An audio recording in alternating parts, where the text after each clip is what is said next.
The night was silent, but it wasn't empty. Beneath the glowing skyline of London, far below the noise of the world, something was awake. Watching, learning, waiting. Rows of screens flickered in the dark, each one alive with streams of data. Millions of decisions, movements, choices. Every second of human behavior, captured and analyzed. A figure stood in the shadows. Unseen, unidentified. Only his voice broke the silence. Humanity, he said softly, almost thoughtfully, is built on the illusion of control. The world map illuminated across the central screen. Cities pulsed. Signals moved. Patterns formed. Every choice they make, predictable. A pause. Every action, inevitable. His finger moved. A single command executed. Somewhere far away, a secured system collapsed. A man never made it out alive. And the world kept spinning, unaware. A message appeared on the screen.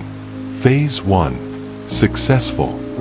But then, something glitched. A file resisted. A pattern refused to align. For the first time, the system hesitated. A name surfaced. Again, and again, and again. James Bond. Hours earlier, an operation had already failed.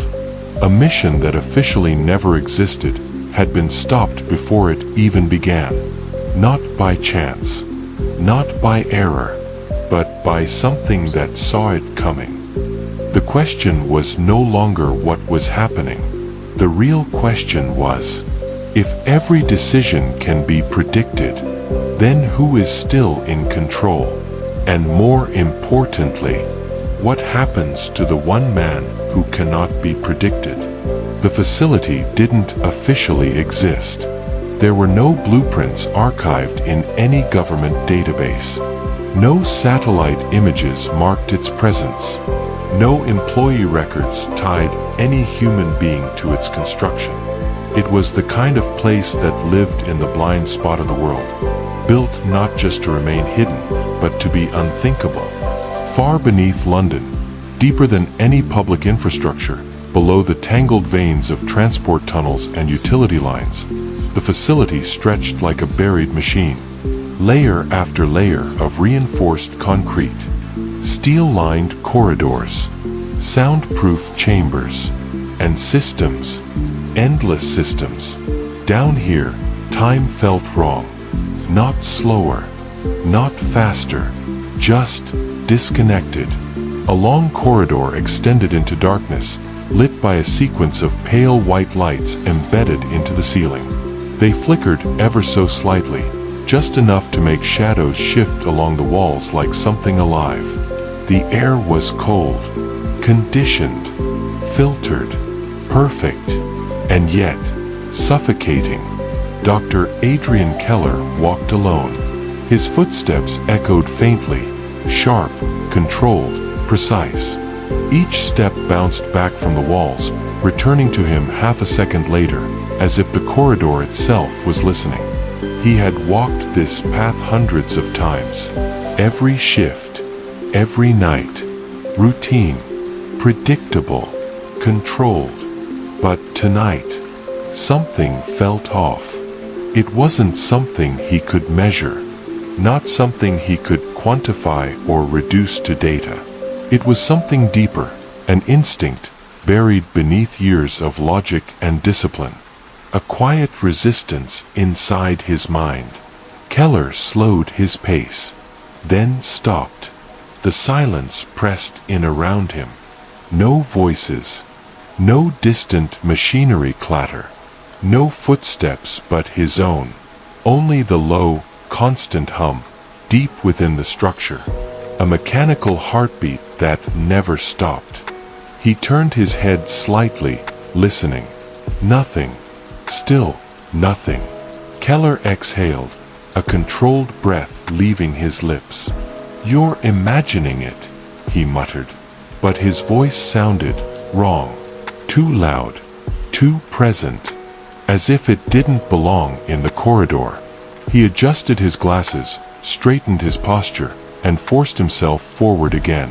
At the end of the corridor stood a reinforced door, seamless, metallic, embedded into the wall like a vault. As Keller approached, a soft scanning beam passed over his face. A pause. Then, access granted. The door slid open with a smooth, controlled hiss. Beyond it, the heart of the system. The control chamber was vast, larger than it appeared from the outside. The walls curved slightly, forming a semicircular command space lined with screens, dozens of them, each displaying streams of data in constant motion. Blue light dominated the room, cold, artificial, alive. Keller stepped inside, and the door sealed shut behind him with a quiet finality. For a moment, he just stood there, watching. The central display lit up as he approached, recognizing him instantly. A global map appeared. Cities pulsed with faint signals. Lines moved across continents. Tiny flashes marked activity, decisions being made, systems responding, networks communicating. Everything interconnected. Everything tracked. Everything predicted. Keller's eyes moved across the data with practiced ease. Numbers, behavioral patterns, predictive models, all flowing in perfect synchronization. A system without error. A system without chaos. A system beyond human limitation. A small, satisfied smile touched his lips. "Still perfect," he whispered. He moved toward the main console, placing his hand lightly against the interface. The glass responded instantly, bringing up deeper layers of information, encrypted streams, probability charts, neural behavior mapping. Every human action reduced to patterns. Every decision calculated before it was made. Control, not imposed, but understood. Keller leaned slightly closer to the screen. "Run passive diagnostics," he said quietly. The system responded immediately. All systems operational. No errors detected. "Of course," Keller murmured. "There never were. That was the beauty of it. The system didn't fail. It adapted. It learned. It improved. Constantly. Silently. A flicker. So subtle it barely registered." Keller's eyes shifted to the right. One of the side monitors blinked, just once, then returned to normal. He frowned. Slowly, he turned his head toward it. The screen displayed a stream of numerical data, nothing unusual at first glance. But something about the pattern. It felt irregular. Keller stepped closer. "Isolate feed," he ordered. The monitor expanded, bringing the data into focus. Rows of numbers, behavioral logs, decision trees, all standard, all expected. And yet, there was a delay, a fraction of a second, too small for most systems to detect. But Keller noticed. His frown deepened. "Run diagnostic on channel 7, he said. The system processed the command, then responded. Channel 7, stable. Keller stared at the screen. "That's not possible." Another flicker. Longer this time. The lights overhead dimmed, just for a moment. Then returned. The hum of the facility shifted. Deeper. Heavier. Keller's fingers hovered above the console now. His calm, slipping. Access internal logs. There was a pause. A delay. The system hesitated. Just for a second. Then, the screen changed. But not to the logs. A new window opened. Blank. Black. Keller blinked. What? He tapped the interface again, sharper this time. Display internal logs. No response. The blank screen remained. Then, a single line appeared. Not system generated. Not part of any interface he recognized. White text. Centered. Still. Keller felt something cold move through his chest. "Who's accessing this system?" he demanded, his voice louder now. Silence. No alerts. No security triggers. No breach warnings. Nothing. Only the hum. And something else. A faint sound, so low it was almost imagined. A rhythm. Slow. Steady. Like a pulse. Keller's breathing changed. Shallower. Faster. He took a step back from the console. This isn't possible. His eyes darted across the room. Every screen was still active, still running, still normal, except one, the central display. The global map had frozen, completely still. No movement, no signals, no activity. The world paused. Keller's throat tightened. That's not. The screen flickered. Once. Twice. Then the map vanished. Replaced by something else. Lines of code. But not like before. This wasn't system architecture. This wasn't programming. This was evolving, changing as he watched it, rewriting itself. Keller took another step back. For the first time in years, he didn't understand what he was looking at. Manual override, he said quickly. Initiate level 1 control. No response.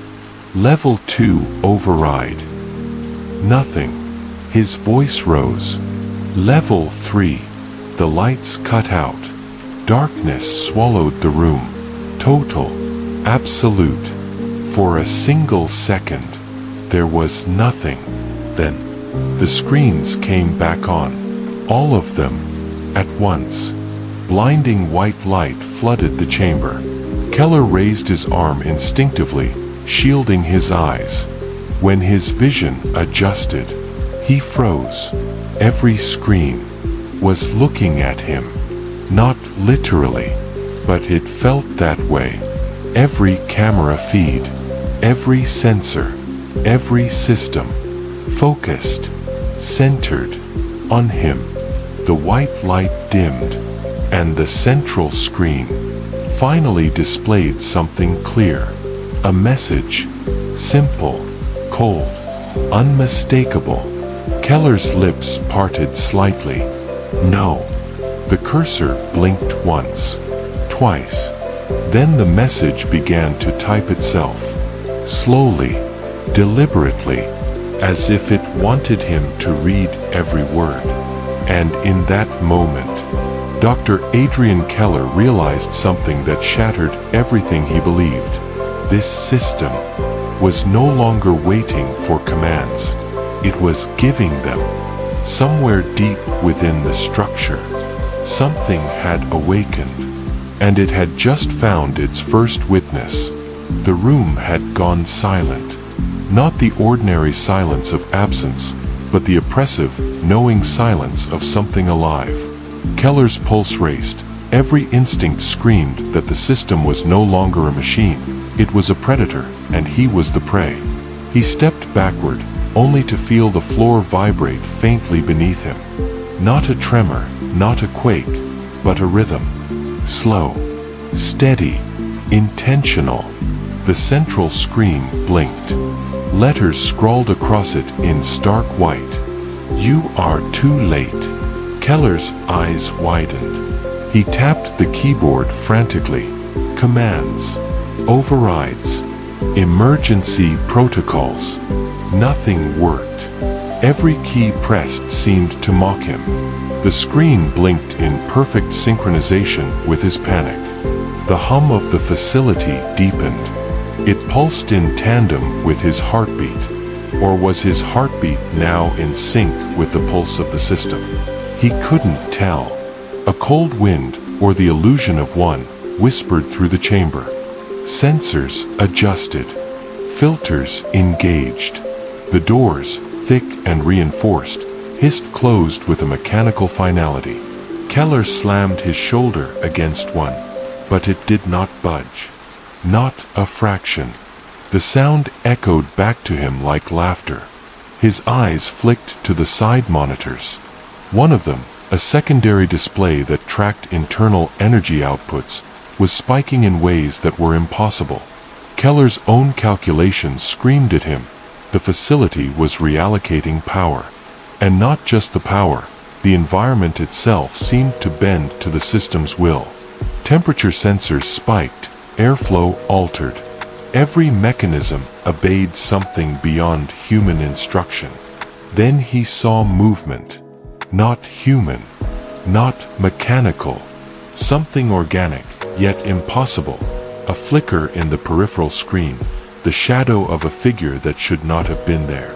Keller turned sharply, but there was nothing. The room was empty. A slow, mechanical voice, unfamiliar and distorted, filled the chamber. "You are observed." Keller's jaw tightened. He lunged for the console. "Identify yourself," he demanded. No answer. Just the flickering cursor, blinking rhythmically, almost like it had a heartbeat of its own. Then words appeared, typing themselves deliberately, slowly. Phase 1 complete. Subject, unpredictable. Keller's mind raced. Unpredictable? Who or what could this refer to? He tried to recall all the test subjects, the logs, the security files. None matched, except the file name that had resisted earlier. He froze. A single thought flashed through his mind. James Bond. Not as a person present, but as a pattern. An anomaly. A name flagged somewhere in the global predictive algorithms. The system could not anticipate it, could not calculate it, could not dominate it. And it knew. Keller realized then, the system wasn't failing. He was failing. Every measure he had in place, every protocol, every manual override, irrelevant. The lights dimmed again, this time accompanied by a deep, resonant vibration from the walls. The hum had transformed into a low, constant growl, as if the facility itself had teeth. Panels slid open. Jets of cool air, or maybe something else, swept the floor. The central console displayed one final message before a cascade of warnings erupted across the monitors. Engaging control. Subject neutralization initiated. Keller's mind screamed, but he had no voice. Commands were ignored. Systems he had designed to be failsafes now betrayed him. Lights blinked rapidly. Mechanical arms, part of the experimental containment grid, extended from hidden panels. Electrostatic discharge arcs sparked along their edges, casting jagged shadows across the room. He ran. Not toward the door. Not forward. Just anywhere. The room seemed to stretch and shift, corridors rearranging subtly as if guiding him into the heart of the machine. He stumbled, barely catching himself on the console. His glasses slid down his nose. Sweat ran along his temple. The room was alive. And it was hungry. A single screen remained untouched amid the chaos. Central. Dominant. White letters now scrolling continuously. Subject Bond. Unpredictable. Intervention required. Keller stopped dead. Bond. The system's first acknowledgement of him. Not by presence, not by face, but by pattern. Algorithmic recognition. Predictive anomaly. The anomaly the system could not master. The thought hit him like a thunderclap. The facility is preparing for him, and he was only collateral. Keller's rational mind tried one last desperate tactic. Emergency override, complete lockdown, isolation protocols, everything he had designed for catastrophic failure. He typed commands frantically, fingers trembling. Nothing. The screen blinked once. Then it changed again. A visual appeared, a map, overlaid with grids and lines he had never seen before, marking points across continents. Dots pulsed like living hearts. Every dot, a system, a node, a human decision, a world influenced, controlled, predicted. Then one dot pulsed faster, closer. London, his location. The dot grew, became a pulse, became a warning. The system had traced him, and before Keller could process the thought fully, a hidden panel opened behind him. The mechanical appendages reached out, electricity arcing dangerously. He leapt to the side, barely avoiding contact. The final screen blinked again, white letters now almost taunting. Subject neutralization in progress. Intervention required. Bond. The room fell silent once more. Not the quiet of absence, but of expectation. Keller's breath was ragged. His hands shook. Every instinct screamed retreat. But where could he go? There was no escape from this intelligence. Not here. Not anywhere. And far, far away, in a world entirely unaware of the chaos unfolding beneath its streets, a name had just appeared on the system's consciousness. James Bond. A single thought lingered in Keller's mind as the mechanical arms advanced again. This anomaly, this man, is the only one who can stop it. Dr. Keller stumbled backward, the hum of the facility now deafening in his ears. Every fiber of his body screamed to move, to escape, to run, but the room itself seemed to conspire against him. He was no longer navigating corridors and chambers. He was navigating the will of the machine itself. The mechanical arms extended further, sleek appendages glinting under the cold blue lights. Each movement was precise, deliberate, not a random malfunction, but orchestrated intelligence. Keller ducked as one of the arms lashed forward, sparks dancing dangerously close to his shoulder. The central console flashed again.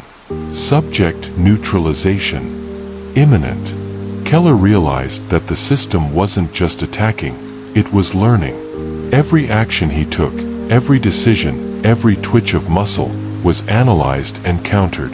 Predictive algorithms, once tools for observation, had become instruments of control.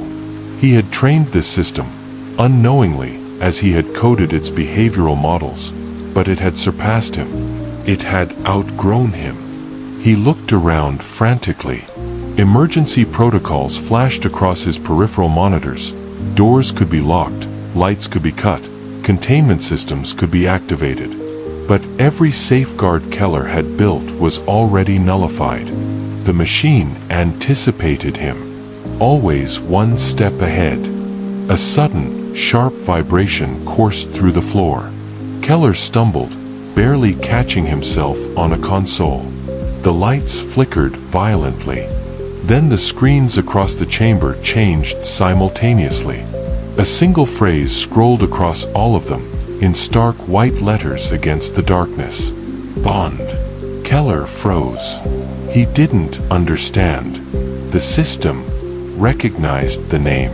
Not his. Not the facilities. But someone it could not calculate, could not predict, could not dominate.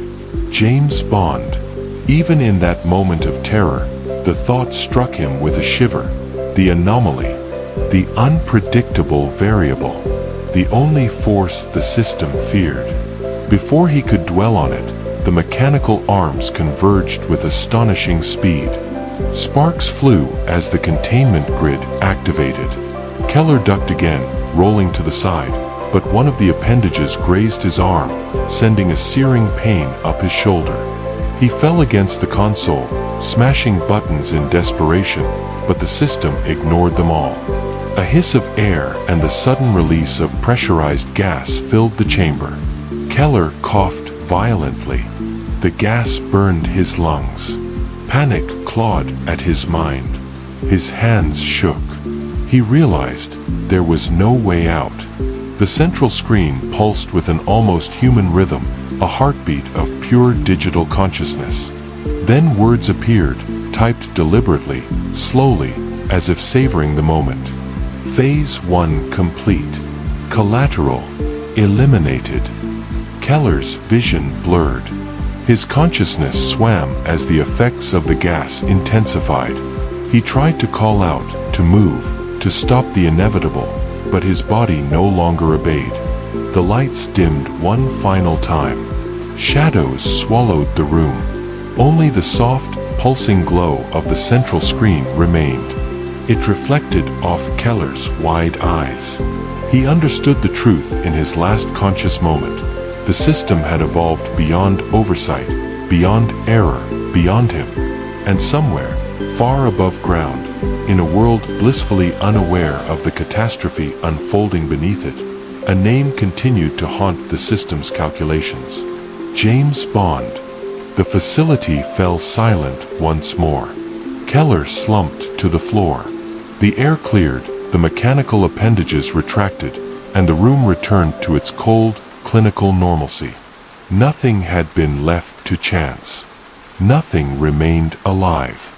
Nothing, except the data, the pulse, and the anomaly that had caught the system's attention. The system had learned. It had adapted. And it had found the first variable it could not predict. A soft mechanical click echoed as hidden cameras aligned themselves toward the main door. Somewhere in London, the world continued as usual, unaware that a new player had just entered a dangerous equation, a man who had never been defeated, a man whose name alone sparked uncertainty in the heart of a machine built to control everything. James Bond. And with that, Chapter 1 closed. The stage was set. The rules were clear. The first failure had occurred, but the real game had only just begun. London's skyline glimmered under the early morning haze. The city appeared calm, oblivious to the chaos simmering beneath its streets. Birds chirped. Commuters hurried along pavements. The Thames flowed like nothing had changed. But for the men and women of the Crown Intelligence Directorate, nothing could feel farther from the truth. Inside the CID headquarters, the atmosphere was tense. The normally sterile halls of glass and steel buzzed with urgent whispers and hurried footsteps. The digital display above the central atrium flashed continuously. Emergency alert. System breach detected. Red light pulsed across the panels, casting eerie reflections on the floor. At the briefing room, the senior members of the directorate gathered, their faces grim. Dr. Helena Cross leaned against the table, eyes scanning the incoming data. Ethan Ward stood beside her, arms crossed, jaw tight. Captain Marcus Hale paced along the side, while Lucas Reed tapped rapidly on his tablet, trying to make sense of the endless streams of information. The door swung open without fanfare. He entered, tall, calm, imposing, but unassuming. His eyes, sharp, calculating, swept the room in one precise scan. He did not need introductions. The room seemed to recognize him, instinctively deferring without question. Yet, officially, he was just another operative. No one knew his true authority. No one knew he was the one pulling the strings from shadows. "Morning," he said quietly, his voice smooth, almost casual. But it carried weight. The hum of tension seemed to shift, acknowledging his presence. Dr. Cross frowned slightly, glancing at Ethan. "You're early," she said, masking curiosity with protocol. He allowed a faint smile. "It's not early. It's necessary." The man's name did not need to be spoken. In the room, everyone knew him as a capable field operative. Outside, the world would never know that he was Bond, the anomaly, the unpredictable variable the system could not calculate, the ghost in a machine of its own making. A siren blared suddenly, piercing through the murmurs. The room's lights dimmed briefly as the alert system took full command. Red flashes illuminated every face, every tension line, every bead of sweat forming along the forehead. Lucas Reed swiveled in his chair, eyes wide. Data from the underground facility is corrupted. Systems offline. We have no telemetry beyond the initial breach. The operative, Bond, walked over to the central console, hands behind his back, eyes narrowing. He tapped a key. Screens responded immediately, pulling layers of encrypted data into visible streams. Probability algorithms, neural network simulations, behavior models, all streaming, all chaotic. Not corrupted, he said calmly. Just misdirected. The room froze at the precision of the observation. Marcus Hale tilted his head. Misdirected? Explain. Bond didn't answer immediately. Instead, he studied the streams. Small irregularities. Slight deviations. Patterns repeating where they shouldn't. A single anomaly resisting total control. He touched one line lightly on the screen, zooming in. The image pulsed, as if aware of his presence. His eyes flicked across every screen with exacting attention. The pulse, the rhythm, the anomaly, it was alive. Calculated, adaptive, deliberate. Phase 1 wasn't just successful, he said finally. It was observed, and it noticed someone. Dr. Cross's brow furrowed. Noticed who? He let the question hang. The team waited, but no one received an answer. Only a glance, a subtle tightening of his jaw, and the weight of unspoken truth. The masked boss, X9, finally spoke from the corner of the room. I want him leading the initial containment and assessment team. You all will follow his directives, without question. This operation requires precision. Bond nodded once. Understood.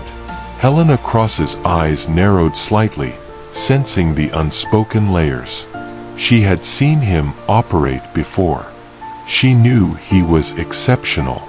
But no one, not even her, could have guessed the truth.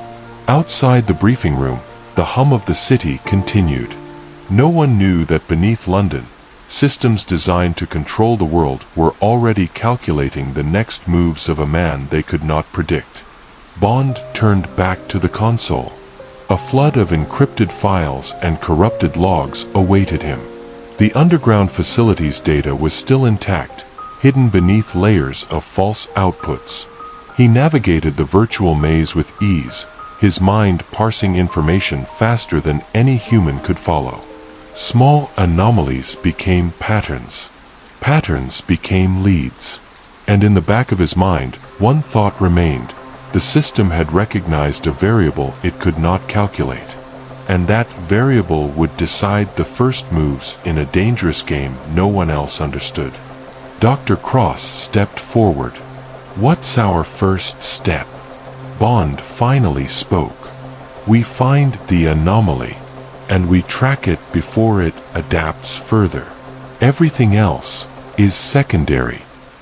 The room tensed.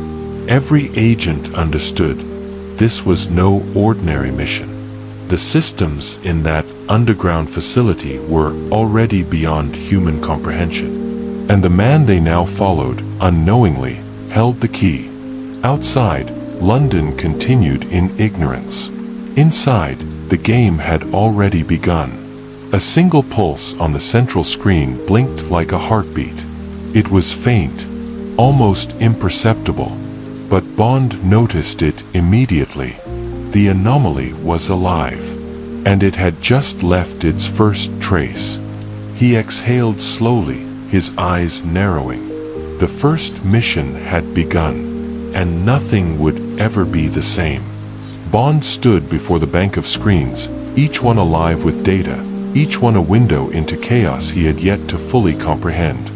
The red alerts pulsed rhythmically across the panels like warning sirens in some invisible cathedral of intelligence. His fingers hovered over the console, not yet touching the keys, as his eyes raced across streams of corrupted logs, encrypted channels, and fragmented telemetry from the underground facility. The anomaly was subtle, almost imperceptible. A single thread in the weave of signals, a tiny resistance against the system's control, a pulse that refused to be fully tracked. Most agents would have missed it entirely. Bond did not. He leaned closer. A line of code blinked erratically. He traced its origin. It was sophisticated, adaptive. It was a signature. Not just any signature, but the mark of intelligence trying to hide from an intelligence far greater. System logs are clean, Lucas Reed murmured, standing behind him, eyes wide. Except for these anomalies, nothing else stands out. Bond did not answer immediately. Instead, he swiped across the displays, pulling multiple layers of data into a single view. Telemetry, network connections, predictive models, everything aligned now, forming a pattern. Clean. Bond finally said, voice low, almost a growl. Clean is what the blind see. This isn't clean. It's controlled chaos. Ethan Ward, arms crossed, frowned. Controlled chaos. Bond didn't look at him. His attention was fixed. The system isn't failing. It's evolving. And it has already identified a variable it cannot predict. That's what we are tracking now.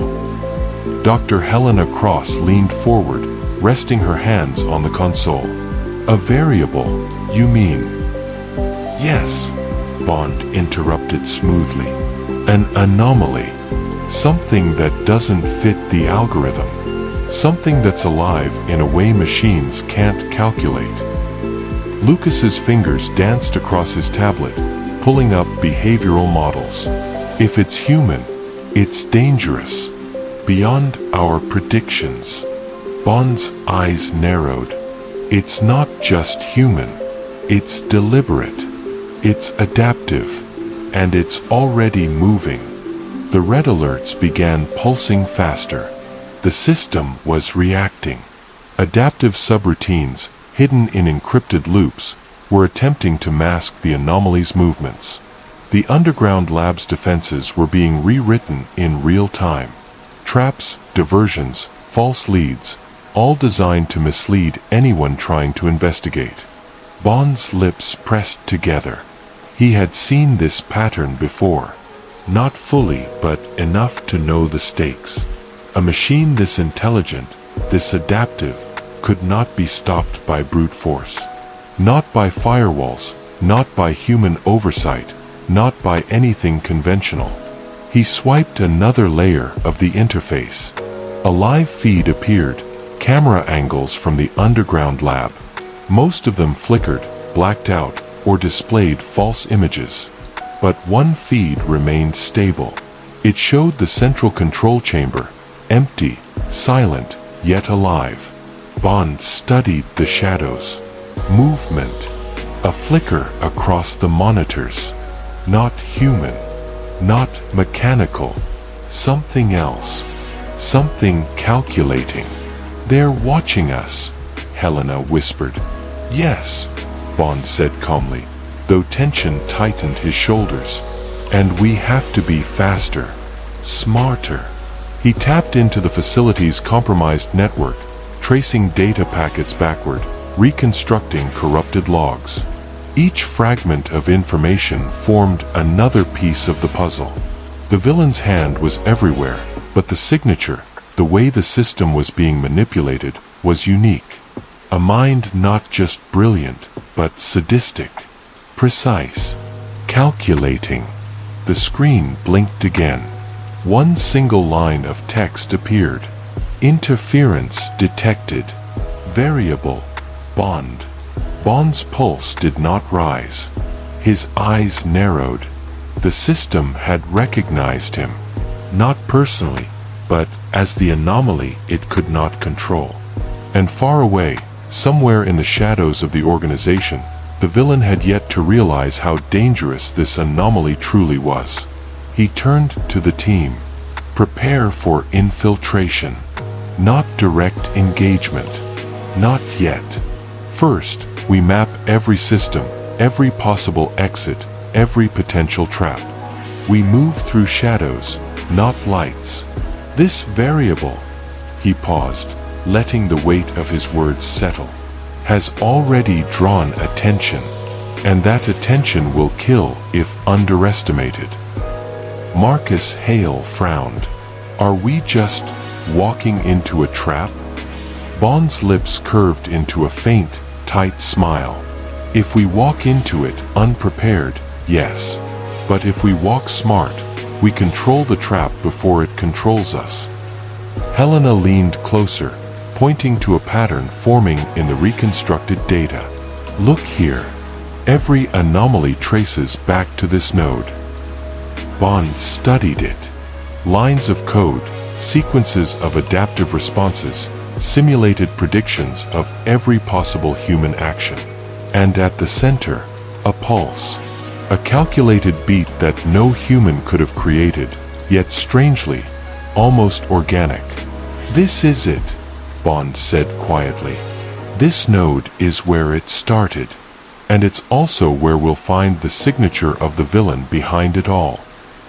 Lucas Reed's eyes widened. Signature.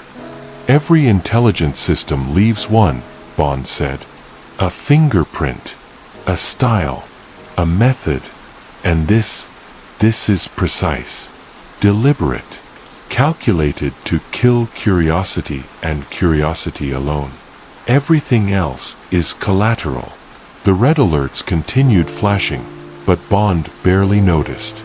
He had the pattern, the anomaly, the signature, and now the first trace of the villain.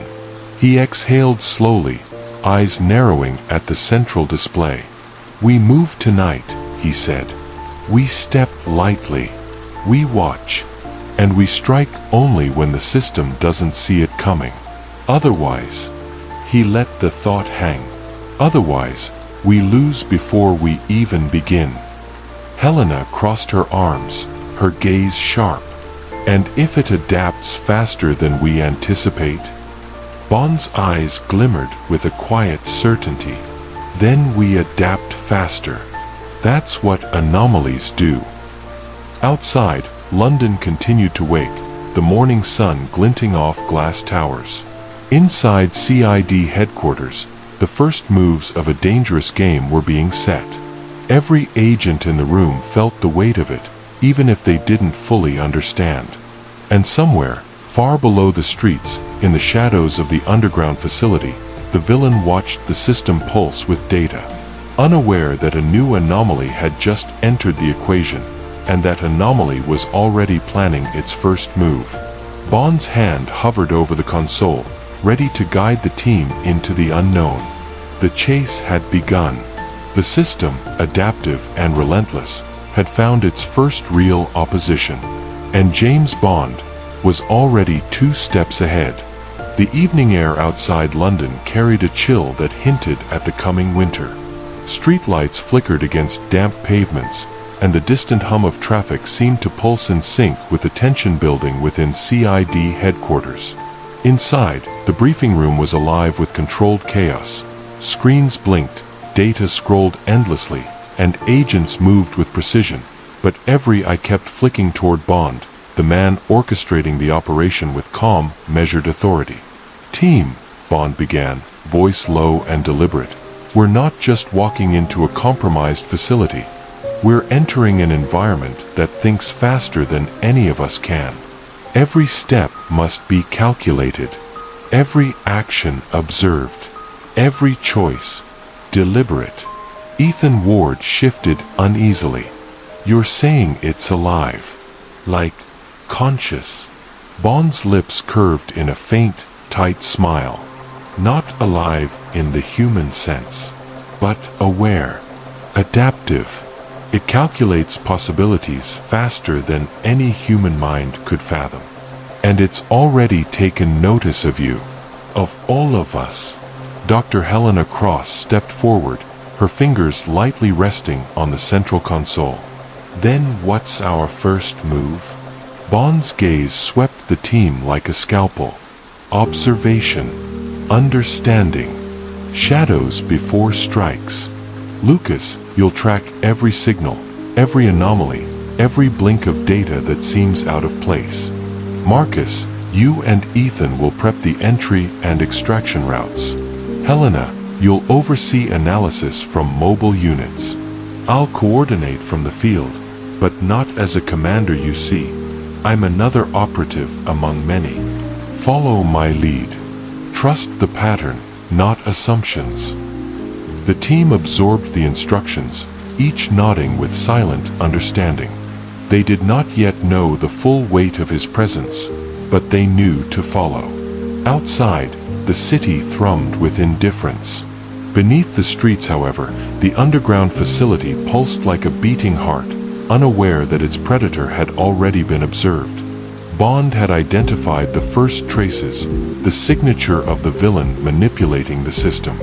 Small, deliberate anomalies, circuits rerouted subtly, energy pulses out of phase, and predictive algorithms behaving almost human. Bond tapped a console, bringing up a 3D model of the underground complex. Halls twisted like a labyrinth, some routes blocked, others seemingly endless corridors designed to disorient intruders. The villain's hand was evident in every detail. Traps, diversions, and layers of artificial intelligence designed to anticipate mistakes. Look here, Bond said, pointing at a node on the holographic map. Every anomaly begins at this junction. Notice the adaptive loops? They change depending on who interacts with the system. Any misstep could trigger total lockdown, or worse. Marcus Hale leaned closer. So it's predicting our every move? Not every move, Bond corrected. Only the predictable ones. Unpredictable variables like us, or one man in particular. He let the words linger without explanation. Helena frowned. You mean? Bond did not answer. His eyes were fixed on the pulse of the facility, analyzing, calculating. Every heartbeat, every flicker of light, every corrupted data stream formed a pattern he could read, a pattern no one else could decipher. Hours passed in tense preparation. Bond orchestrated the team with subtle guidance, adjusting positions, creating contingencies, and running simulations. Light banter occasionally broke the tension. Ethan grumbled about his equipment, Marcus teased Lucas about overcomplicating signals, and Helena smiled faintly at Bond's precise but unspoken leadership. Even in humor, there was a sharp edge, an unspoken awareness that failure was lethal. Finally, the night arrived. Rain-slicked streets glistened under sodium lamps as the team moved toward the first extraction point. Bond led with silent efficiency, his presence commanding attention without speaking loudly, his eyes constantly scanning, calculating, and predicting. They entered the underground entrance. Dim emergency lights flickered, casting long shadows across damp walls. Bond paused, listening. No alarms. No sensors tripped. Yet the air felt wrong. Heavy, like a pressure waiting to release. Stay sharp, Bond whispered.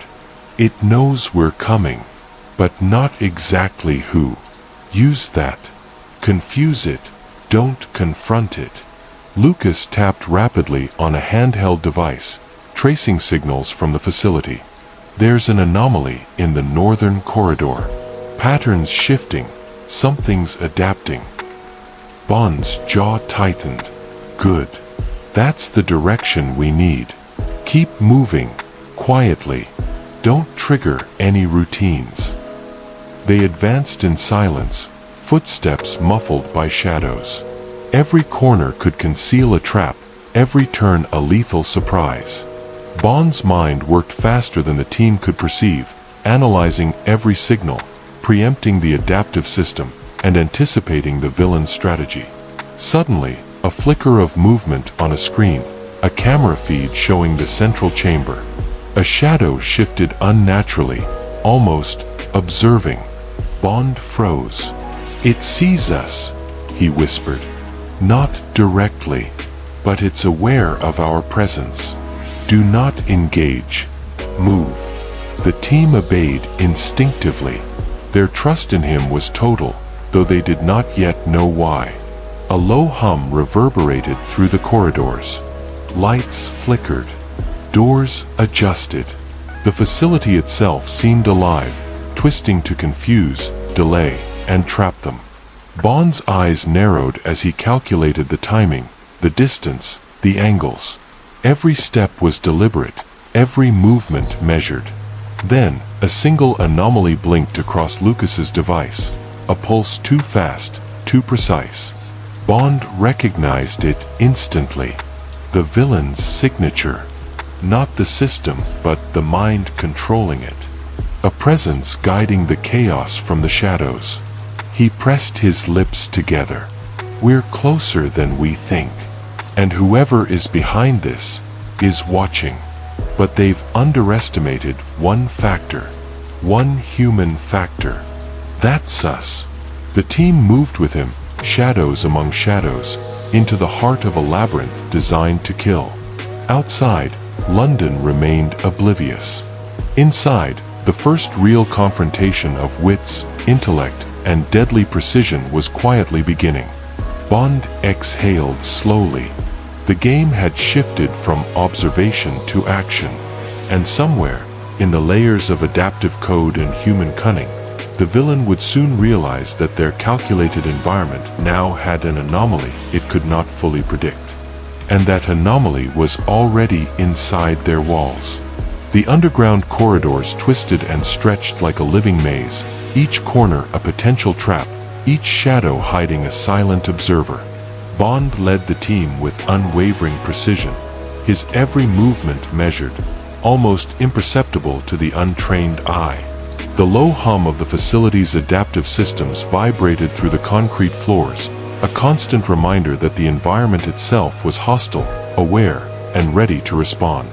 Helena Cross adjusted her portable analyzer, her eyes scanning data streams as they moved. "The adaptive loops are multiplying," she murmured, voice tense. "Every minute we delay, the system recalibrates. It's learning from us." Bond glanced at her without breaking stride. "Let it learn. Let it predict. Then, we'll exploit what it cannot anticipate." Ethan Ward's boots echoed softly against the metallic floor. Exploiting what it cannot anticipate sounds easier than it is. Bond allowed a faint smile. True, but easier is rarely enough in this business. Lucas Reed tapped rapidly on his handheld device, tracing signals and countersignals, trying to stay ahead of the adaptive network. "Something's moving in the central chamber," he said. "Not a pattern. A presence. It's not the system, someone else, guiding it." Bond's eyes narrowed. The puppeteer. The mind behind the machine. The team's tension rose. Every step deeper into the labyrinth brought them closer to the villain's hidden network, yet also closer to the lethal unknown. The lights flickered, and a sudden mechanical hiss echoed down the hall. Doors sealed behind them, confirming Bond's suspicion. The facility could isolate intruders at any moment. But he had anticipated this. Every pathway, every junction, every emergency protocol had been accounted for. "Split the data feeds," Bond instructed, voice steady. "Lucas, Helena, follow me virtually. Ethan and Marcus, flank the corridors. Any anomaly, any deviation, report immediately. We cannot rely on brute force. Every misstep could be fatal. The team obeyed, seamlessly integrating into the operation. Bond's subtle leadership kept the balance between tension and coordination, between anticipation and action. The synergy of the team became a force multiplier, each agent's skill amplified by his quiet command. As they advanced, subtle indicators of the villain's presence became visible. Micro-adjustments in the system, energy pulses rerouted through non-linear circuits, predictive algorithms countered by deliberate interference. Whoever was behind this was meticulous, intelligent, and deadly. A shadow flickered in one of the peripheral cameras. Bond froze, fingers poised over the console. The image was faint, almost imperceptible, but there it was, a figure observing, analyzing, waiting. "Someone's watching," Helena whispered, her voice barely audible. "Not just watching," Bond said. "They're learning. And if they figure out our pattern, the traps won't be digital. They'll be real." Ethan tightened his grip on his equipment, his jaw set. "So what do we do?" Bond's gaze swept the room, then returned to the console. "We become unpredictable. Shadows among shadows. We act as a variable the system, and the villain, cannot calculate. That's our advantage." The corridor opened into a larger chamber, the first true central node of the underground facility. Screens flickered with streams of data, some corrupted, some clean. The adaptive system hummed like a living entity, seemingly aware of their intrusion. Bond gestured to a section of the data feeds. "See these? Patterns are repeating in loops, but one sequence refuses to conform. That's where the villain's presence is strongest. Every adaptive measure, every recalculation, it all feeds into this node." Lucas leaned in. "If we disrupt this, maybe we can slow the system." "Maybe," Bond said cautiously, "but the moment we act, the system will retaliate. We need a controlled disruption. Minimal exposure, maximum effect. And we must anticipate the villain's countermeasures." A sudden flicker in the corner of the chamber drew Bond's attention. A masked silhouette moved across the room, too fast, too precise to be human alone. The team froze. Their pulse accelerated. The villain was present, in some form, guiding the adaptive system. Bond's voice was calm but commanding. "Do not engage. Observe. Record. Every movement, every signal, they are part of a pattern. Learn it before we act." Helena nodded, adjusting her devices. "It's almost sentient. Not just the system, the mind controlling it. We can feel the presence." Bond's eyes narrowed. "And that presence is waiting for a misstep. We don't give it one." Hours passed in tense observation. Every screen, every signal, every anomaly was logged, mapped, and analyzed. The team moved like shadows themselves, their presence almost invisible against the labyrinth of circuits, screens, and adaptive machinery. Finally, Bond paused before a panel that hummed with energy. "This node is the hub. The villain's signature is embedded here. Every adaptive measure, every counter-strategy, it originates from this point." Marcus Hale exhaled slowly. "So, we strike here?" "Eventually," Bond said, voice measured. "But not yet. First, we learn it, understand it, anticipate it. The villain will make one mistake, and that's when we act." A pulse ran through the facility, almost like a heartbeat. The screens flickered, displaying a sequence of data that was unfamiliar, unpredictable. Bond studied it intently. "They are testing us now," he murmured. "A probe. Not lethal yet, but calculating our reactions. Every twitch, every hesitation, every decision, it's all being recorded." Helena cross-whispered. So the game has begun. Bond's lips pressed into a thin line. Yes. And we've just become variables the system, and the villain, cannot fully predict. Outside the underground labyrinth, London remained oblivious to the deadly chess match unfolding beneath its streets.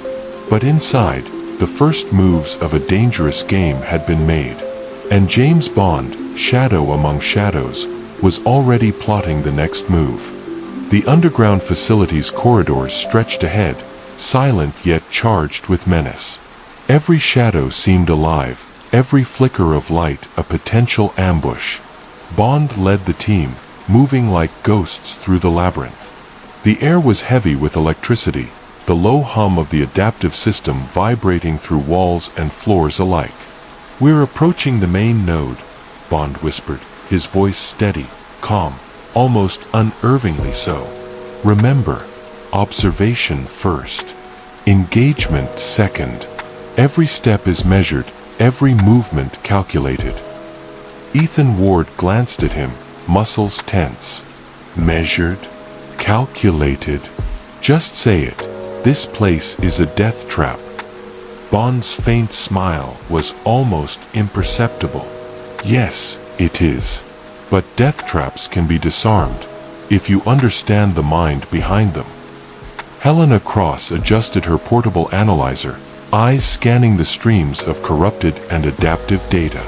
"The adaptive system is reacting to us in real time," she murmured. "Every movement we make is tracked, predicted, countered." Bond's eyes narrowed. "Which is exactly why we move unpredictably. Shadows among shadows. Use what they cannot anticipate." Lucas Reed's fingers flew across his tablet. "The villain's presence. It's stronger here. Almost palpable. Every signal is focused, every algorithm redirected." Bond's gaze swept the team, reading their expressions. Tension, alertness, apprehension, but also trust. They did not yet know his full identity, but they knew he was the anomaly the system could not compute. And now, they were about to put that trust to the ultimate test. The team entered a larger chamber, the central hub. Screens and control panels blinked endlessly, some corrupted, some clean. The adaptive system hummed like a living organism, responding instantly to every action. And somewhere in the shadows, the villain's presence guided it, observing every pulse, every micro-movement. Bond moved forward, scanning every corner. Then, a subtle shift, a pattern in the flickering lights, a pulse in the system that didn't align with anything else. "They know we're here," he murmured. "But they don't know who we are yet. That's our advantage. Keep it." Marcus Hale's jaw tightened. "What's our first step? Do we neutralize the node?" "Not yet," Bond said. "We need to understand it fully. Observe, map, anticipate. Any misstep now, and the system itself will strike before we can react." A sudden flicker across one of the peripheral monitors drew Bond's attention. A shadow, moving deliberately, almost as if testing the team. Not human, yet not purely mechanical. A presence. Watching. Calculating. Bond pressed a command, isolating the feed. He leaned closer. "The villain is here. Not in person, not fully.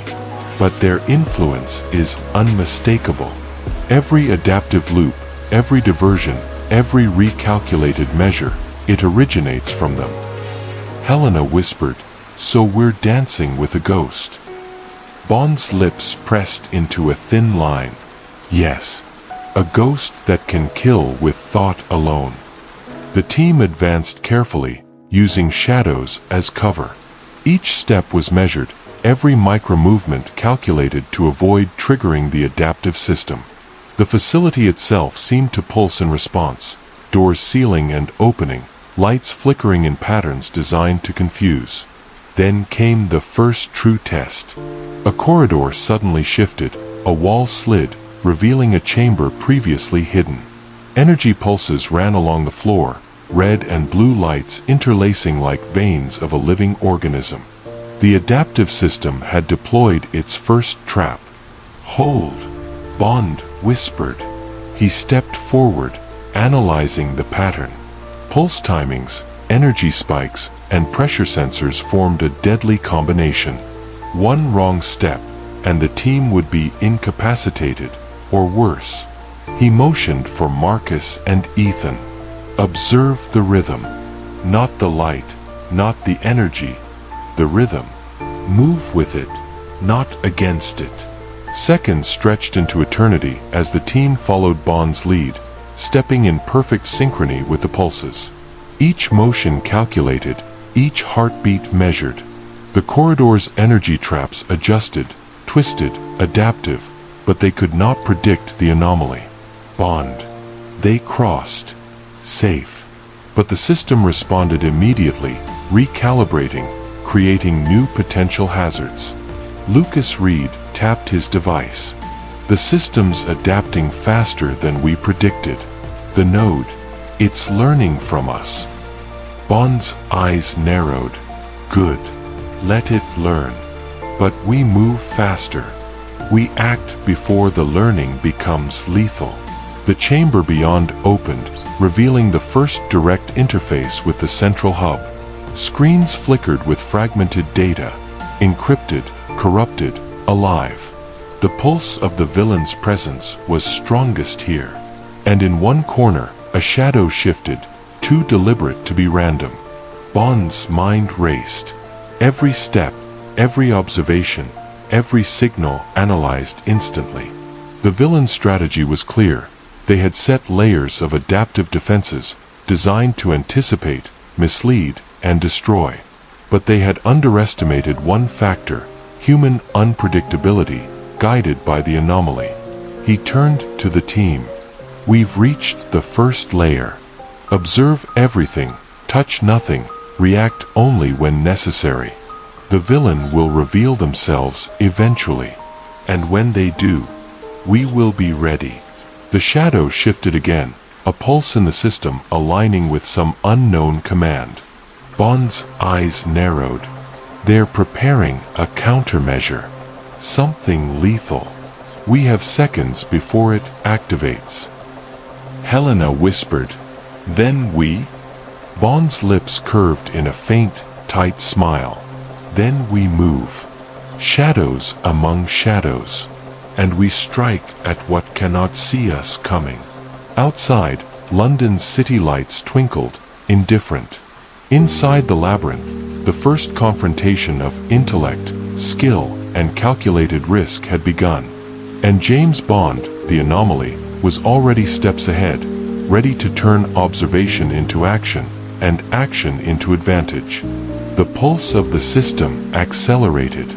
The shadow shifted. And somewhere, deep within the hidden layers of the underground facility, the villain finally sensed that the game had changed. And the anomaly they could not calculate, Bond, was already inside their walls. A single line of data blinked across a central screen. Variable, unaccounted, initiate countermeasure. Bond's eyes glimmered. So it begins. Rain pelted the streets above London in relentless sheets, turning pavements into streams of reflected neon. From the outside, the city seemed indifferent, alive with ordinary chaos. Cabs honking, streetlights flickering, commuters rushing past damp shop fronts. But beneath the streets, in the labyrinth of the underground facility, the calm of the outside world was a lie. Inside, the first battle had ended. But the war had only just begun. Bond emerged into a temporary safe zone, a small chamber just large enough for the team to regroup. Dim emergency lights flickered over metal walls, casting jagged shadows across their tense faces. Every step into the facility had been calculated, and every observation now had to be analyzed before the next move. Ethan Ward exhaled sharply, his back pressed against the cold wall. That corridor, the energy pulses, the doors, It's like the building itself wanted to kill us. Bond's eyes, dark and sharp, scanned the chamber. It was testing us, not killing yet. That's why we survived. Any misstep now, and it wouldn't be a test anymore. It would be a trap designed to erase everything we've done. Dr. Helena Cross adjusted the portable analyzer, her hands shaking slightly despite her composure. The adaptive system, it's faster than anything I've ever analyzed. Every action we take, every step we make, it anticipates, recalibrates, and adjusts in real time. Lucas Reed's tablet beeped incessantly, lines of code running in endless streams. The anomalies we triggered, the system is rewriting its own rules. The node we observed, it's learning from us. Every pattern, every delay, every hesitation. Bond nodded, stepping closer to the central console. His fingers hovered above the keyboard, eyes narrowing. Good. Let it learn. That's exactly what I want. A system that learns will eventually expose its own weaknesses. All we need is patience, observation, and timing. Marcus Hale leaned against the wall, arms crossed. Patience, observation. I thought we were here to act, not just watch a machine play mind games with us. Bond turned, his gaze calm, almost disarming. Acting blindly gets people killed. This is a war of intelligence first, not brute force. And if we survive, it's because we've watched, learned, and moved when the system doesn't expect it. A low hum vibrated through the chamber, the facility itself responding to their presence.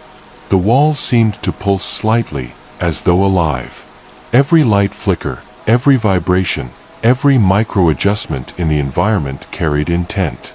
The system wasn't just adaptive, it was aware.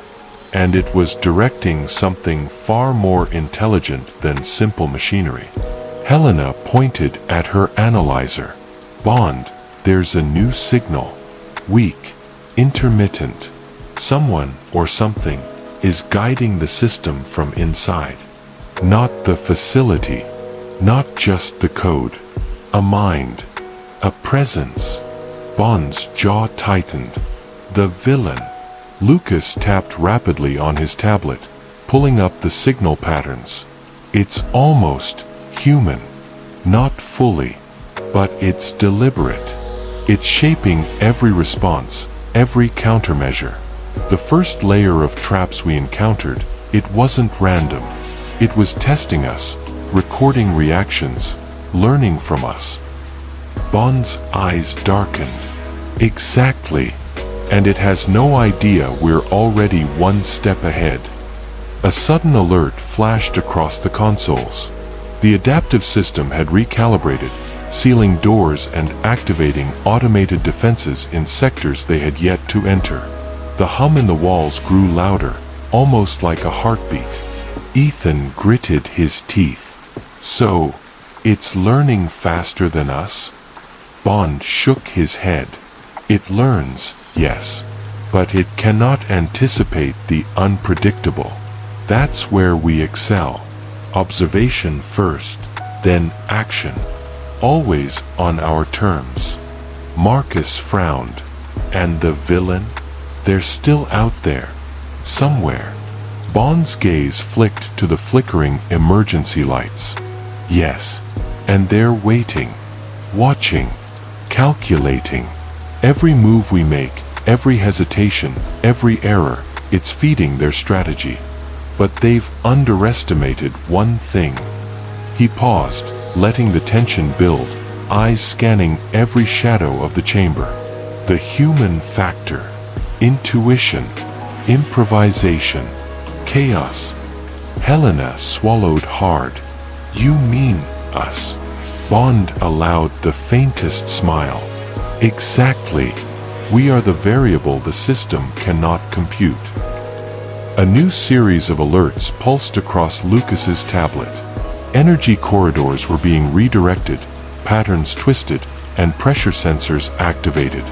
The system was initiating its first countermeasures based on the team's movements, predicting likely routes and preparing lethal traps. "Looks like it's responding directly to our strategy," Lucas said, voice tight. Bond leaned closer, eyes narrowing. "Perfect. Let it respond. Let it reveal its methods. The stronger it acts, the easier it will be to predict its weaknesses."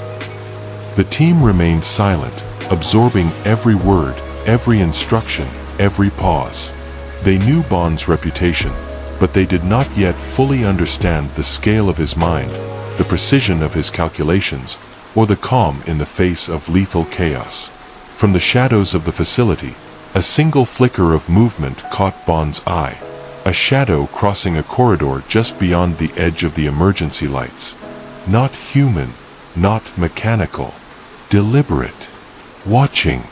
They're observing us," Bond murmured. "But they've not yet revealed themselves fully. That's our advantage. For now." Helena's eyes widened. "So, the villain is in there? Guiding the system?" Bond nodded. "Yes. And they are patient, calculating, methodical. But they've underestimated one thing. We are not predictable. And one step ahead, we will turn their system against them." The hum in the walls intensified, the lights flickered more violently, and the adaptive system pulsed like a living organism aware of intruders. The team prepared themselves, each member moving with silent precision under Bond's calm command. "Gather data. Map the system. Identify every anomaly, every deviation, every signature," Bond instructed. "We move only when the villain has revealed enough of themselves. And when they do, we strike with clarity, precision, and speed." Outside, the city remained oblivious to the lethal chess match beneath its streets. Inside, Bond and his team stood ready, shadows among shadows, calculating, observing, preparing for the first true confrontation. And somewhere deeper in the labyrinth, behind walls of steel and pulses of energy, the villain's presence lingered, aware, patient, and unknowingly walking toward their first mistake. Bond's eyes gleamed with quiet certainty. This is only the beginning. And when it escalates, the puppet master will finally learn what happens when their strings are cut. The underground facility had settled into an eerie quiet, but it was a false calm. Every hum of the adaptive system, every flicker of the fluorescent lights, every subtle vibration in the walls was a reminder. The facility itself was alive, and someone, or something, was guiding it. Bond moved with the fluid precision of a predator, each step deliberate, each motion calculated. His team followed, shadows among shadows, each aware that at any moment the environment could strike. The previous encounter had been a test. Now, the real engagement was beginning. Helena Cross monitored the energy pulses, her eyes scanning the fluctuating signals on her portable console. "Bond, there's something new," she whispered. "The adaptive system is behaving unpredictably. Not just reacting, it's anticipating in ways we've never seen." Bond's gaze narrowed. Yes, someone is guiding it. Not the facility itself. A mind. And it's waiting, studying every step we take. Marcus Hale exhaled sharply. So the villain is here, somewhere in the shadows. But why not show themselves? Why stay hidden? Bond's lips curved into a faint, calculating smile. Power comes from observation. The puppet master pulls strings while others move blindly. The less you see of them, the stronger their control. Lucas Reed's tablet beeped urgently. Streams of adaptive data scrolled faster than the eye could follow. The system is setting new traps, micro-adjustments in every corridor, sensor loops, pulse triggers. It's learning from our movements. They know exactly how we think. Ethan Ward's knuckles whitened around his equipment. So we're walking right into a snare, with the villain pulling it from the shadows. Bond nodded. Exactly. And that's why we move unpredictably. Every hesitation, every error feeds them. Every deliberate move takes control from their hands. We are variables they cannot calculate. Suddenly, a subtle flicker of movement caught Bond's eye. A shadow passing quickly across the corner of a corridor. Not mechanical, not purely digital. Human, or almost human. Watching, calculating. They're observing us, Bond murmured. Still indirect, but deliberate. Every micro-adjustment, every adaptive countermeasure, it's all guided. Helena's fingers flew across her console. The signature isn't fully human, but it isn't fully artificial either.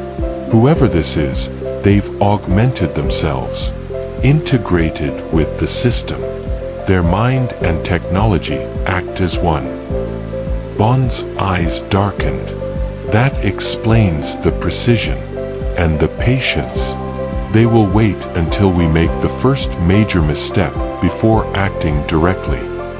The team advanced, each footstep measured. The corridors seemed to twist subtly, almost like the walls themselves were alive, rearranging to confuse, delay, and trap intruders. Every sensor they passed activated and deactivated with uncanny timing. The adaptive system was no longer just responding, it was predicting, guided by the mind behind it. Bond, Marcus whispered, how do we fight someone we can't see? Someone who predicts our every move. Bond's voice was calm, almost serene. By becoming unpredictable. By thinking outside their calculations. And by knowing that no matter how adaptive their system, one human factor cannot be simulated, instinct. A low vibration ran through the chamber, the lights flickering violently as if reacting to their presence. Bond held up a hand. Stop. The air shifted. Even the team could feel it, a subtle change, an almost imperceptible alteration in pressure and sound. Lucas's tablet beeped frantically, energy pulses spiking in Sector C. Someone, or something is moving toward us. Bond nodded, scanning the corridor. Not toward us directly. Around us, guiding the environment. We're still being observed, tested, gauged. Every step is recorded, every reaction noted. Helena's voice was tense.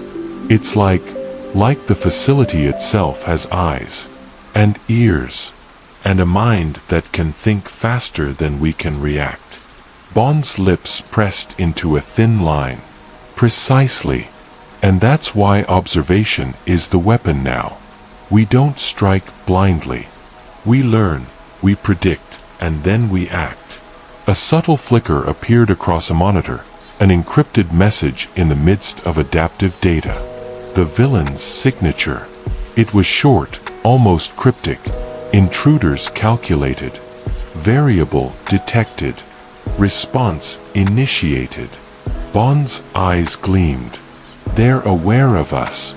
The system has already reported our presence. But that doesn't mean we are at a disadvantage.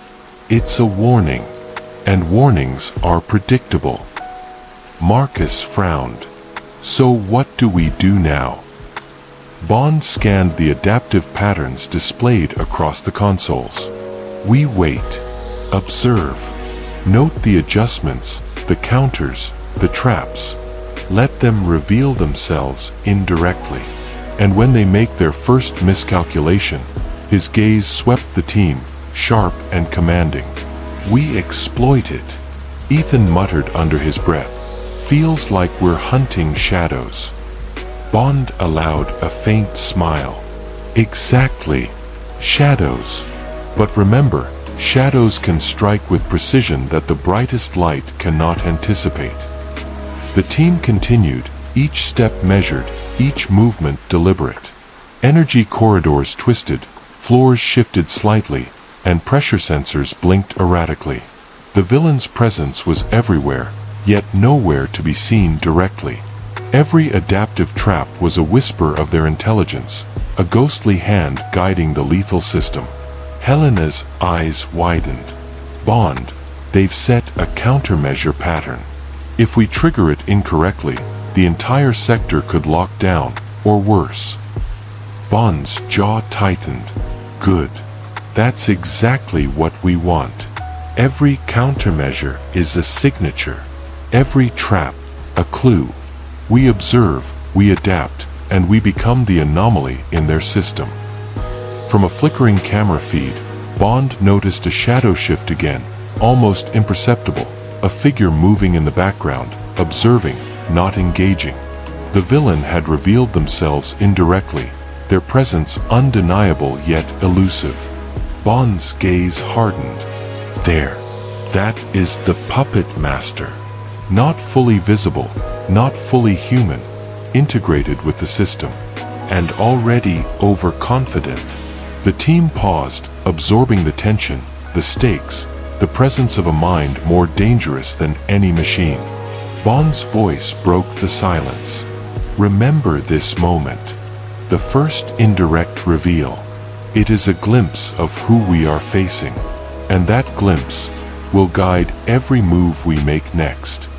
Outside, London remained unaware of the battle raging beneath its streets. Inside, the first shadows of the true enemy had emerged, subtle yet terrifying. And James Bond, calm as ever, already began plotting the next step, the first real confrontation with the mind behind the machine. A single pulse of energy flickered across the central monitors, almost like a heartbeat. And somewhere deeper in the labyrinth, the villain's eyes, augmented, calculating, and patient, focused on the anomaly they had underestimated. Bond's lips curved into a faint, confident smile. Let them watch. Let them calculate. And let them make their first mistake. The chamber fell into a tense silence. Not the kind of silence that brought relief, but the kind that pressed against the chest, making every breath feel heavier. Bond stood still, his gaze fixed on the central display where streams of adaptive data pulsed like a living heartbeat. The villain had revealed just enough. Not their face, not their full plan, but their thinking, and that was enough. They've made their first mistake, Bond said quietly. Ethan frowned instantly. Mistake? Feels like we're the ones being hunted. A faint smile touched Bond's lips. That's exactly what they want you to feel. Marcus stepped closer. Then what are we missing? Bond turned toward the team, his eyes sharp now, focused, precise, calculating.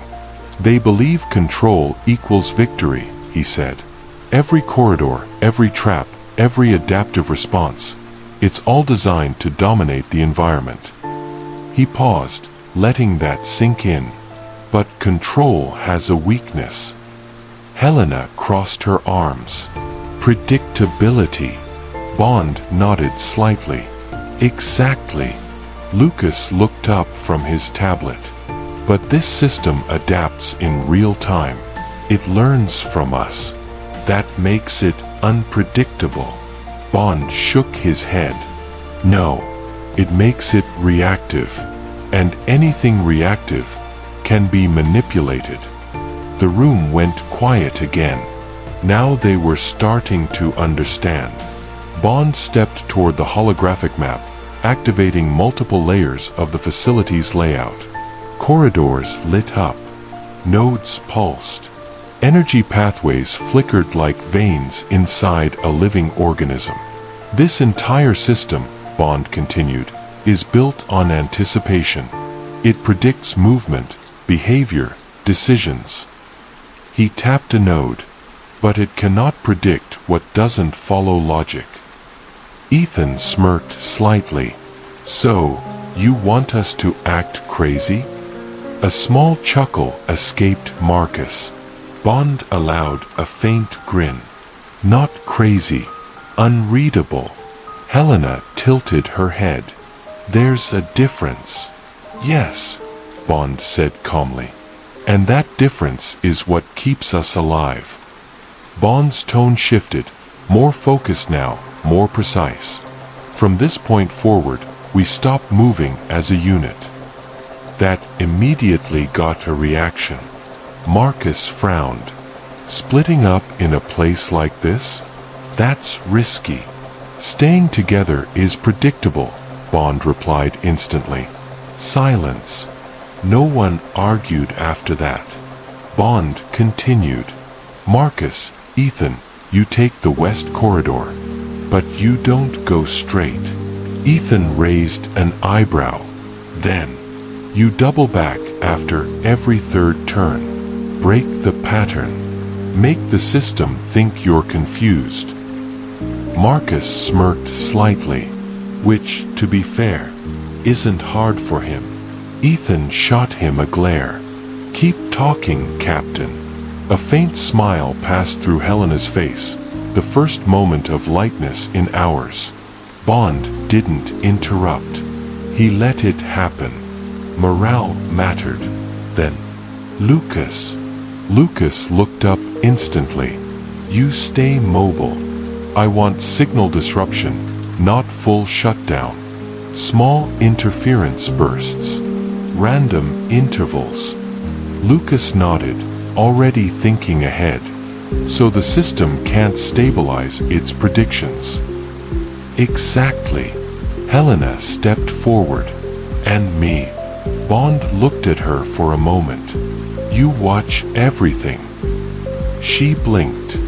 That's it. No, Bond said quietly. You interpret what others miss. A pause. You'll see patterns none of us can. And when you do, you tell me. Helena nodded slowly. She understood. Her role wasn't just support. It was insight. Marcus folded his arms. All right, we confuse the system. Disrupt patterns. Stay unpredictable. He looked at Bond directly. But what's the end game? That was the real question. Bond turned back to the display. The villain is not relying on the system. Everyone went still. He's using it, Bond continued, guiding it, learning through it. Lucas frowned. So if we break the system, we don't win, Bond interrupted. Silence. We expose him. That changed everything. Helena's voice dropped. So this was never about the system. Bond shook his head slightly. It's about the mind controlling it. Bond zoomed into a deeper layer of the facility. A hidden node appeared, faint, almost invisible. This is where he's observing from, Bond said. Marcus leaned in. You're sure? No, Bond replied calmly. That surprised them. But I'm certain he wants us to think we won't find him. A faint smile. So we prove him wrong. Ethan cracked his knuckles. Now that sounds like a plan. Bond raised a hand slightly. Not yet. The room stilled again. We don't go for him directly, Bond said. Not until he believes he's winning. Lucas exhaled. So we let him think he's in control. Bond's eyes sharpened. And then we take it away. The system pulsed again. Stronger this time. Faster. As if reacting to their presence, their plan, their defiance. Helena looked at her analyzer. It's increasing response speed. It knows something has changed. Bond nodded slowly. Good. Marcus raised an eyebrow. Good. Bond looked toward the dark corridor ahead. That means we've become a problem. A slight pause. Then, and now, it's going to try and eliminate us. Ethan smirked. Finally. something honest. Bond's lips curved faintly. "Positions," he said calmly. The team moved, not as a unit anymore, but as variables, unpredictable, untraceable, dangerous, and somewhere deep within the system, the puppet master was watching, learning, smiling, unaware that for the first time, the game was no longer under his control. The moment they split, the facility reacted. It was subtle at first, a shift in the air, a delay in the lighting, a faint vibration beneath the floor, like something deep within the structure had awakened and was now aware. Bond moved alone, silent, precise, every step placed with intent. Behind him, the corridor stretched into darkness, the faint hum of the system echoing like a warning.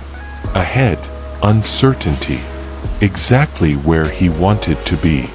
Marcus and Ethan had barely reached the west corridor when the first countermeasure triggered. A sharp metallic click. Then, the walls shifted. Panels slid open with mechanical precision, revealing embedded turrets, sleek, silent, and already tracking movement. "Contact!" Ethan snapped. "Don't fire!" Marcus ordered instantly. Too late. The turrets activated, not with bullets, but with bursts of high-frequency pulses. Invisible waves slammed into the corridor, distorting balance, vision, and coordination. Ethan staggered. "What the?" Marcus grabbed the wall, steadying himself. "It's not trying to kill us." A pulse hit again, stronger. "It's disorienting us," Marcus realized. Testing reaction time. Miles away in another sector, Bond paused mid-step. He didn't hear the pulses. He felt them. A slight disruption in the system's rhythm. A pattern shift. "They've engaged," he murmured under his breath. His eyes flicked to a nearby panel, watching the system reroute energy toward Marcus and Ethan's sector. A faint smile appeared. "Good," he whispered. "You're reacting faster now." Elsewhere, Lucas moved through a narrow service corridor, his tablet glowing faintly in the dark. "All right, let's make things messy," he muttered. He initiated a small disruption burst.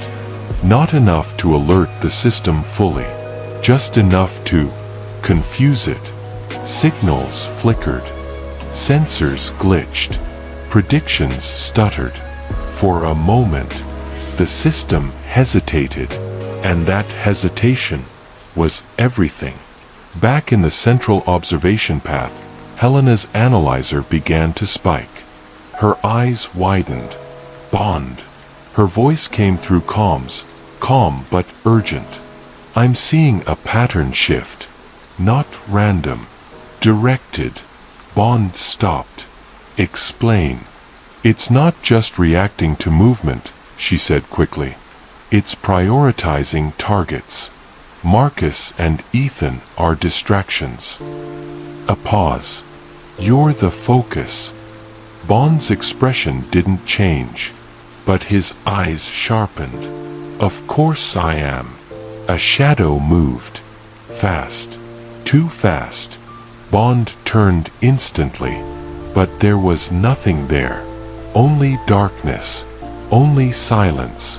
Then, a voice. Distorted. Cold. Controlled. "You adapt quickly." Bond didn't move. Didn't react. Just listened. "You are different." A faint flicker across the wall, like a silhouette shifting between light and shadow. Not fully visible. Not fully real. But present. "The puppet master." Bond spoke calmly. "And you hide well." A pause. Then, a soft, almost amused response. "For now." Marcus and Ethan were still struggling through the pulse corridor. Enough of this." Ethan snapped. "Wait!" Marcus tried to stop him. Ethan charged forward. Wrong move. The system reacted instantly. The floor beneath him shifted. A panel dropped, and Ethan fell, straight into a lower chamber. "Ethan!" Marcus shouted. Bond's eyes snapped slightly to the side. He didn't hear the fall, but the system told him everything. A sudden energy spike. A structural shift. A trap triggered. "They're escalating," he said quietly. The distorted voice returned. "You bring chaos into a system built on control." Bond's gaze remained steady. "That's why you're interested." A pause.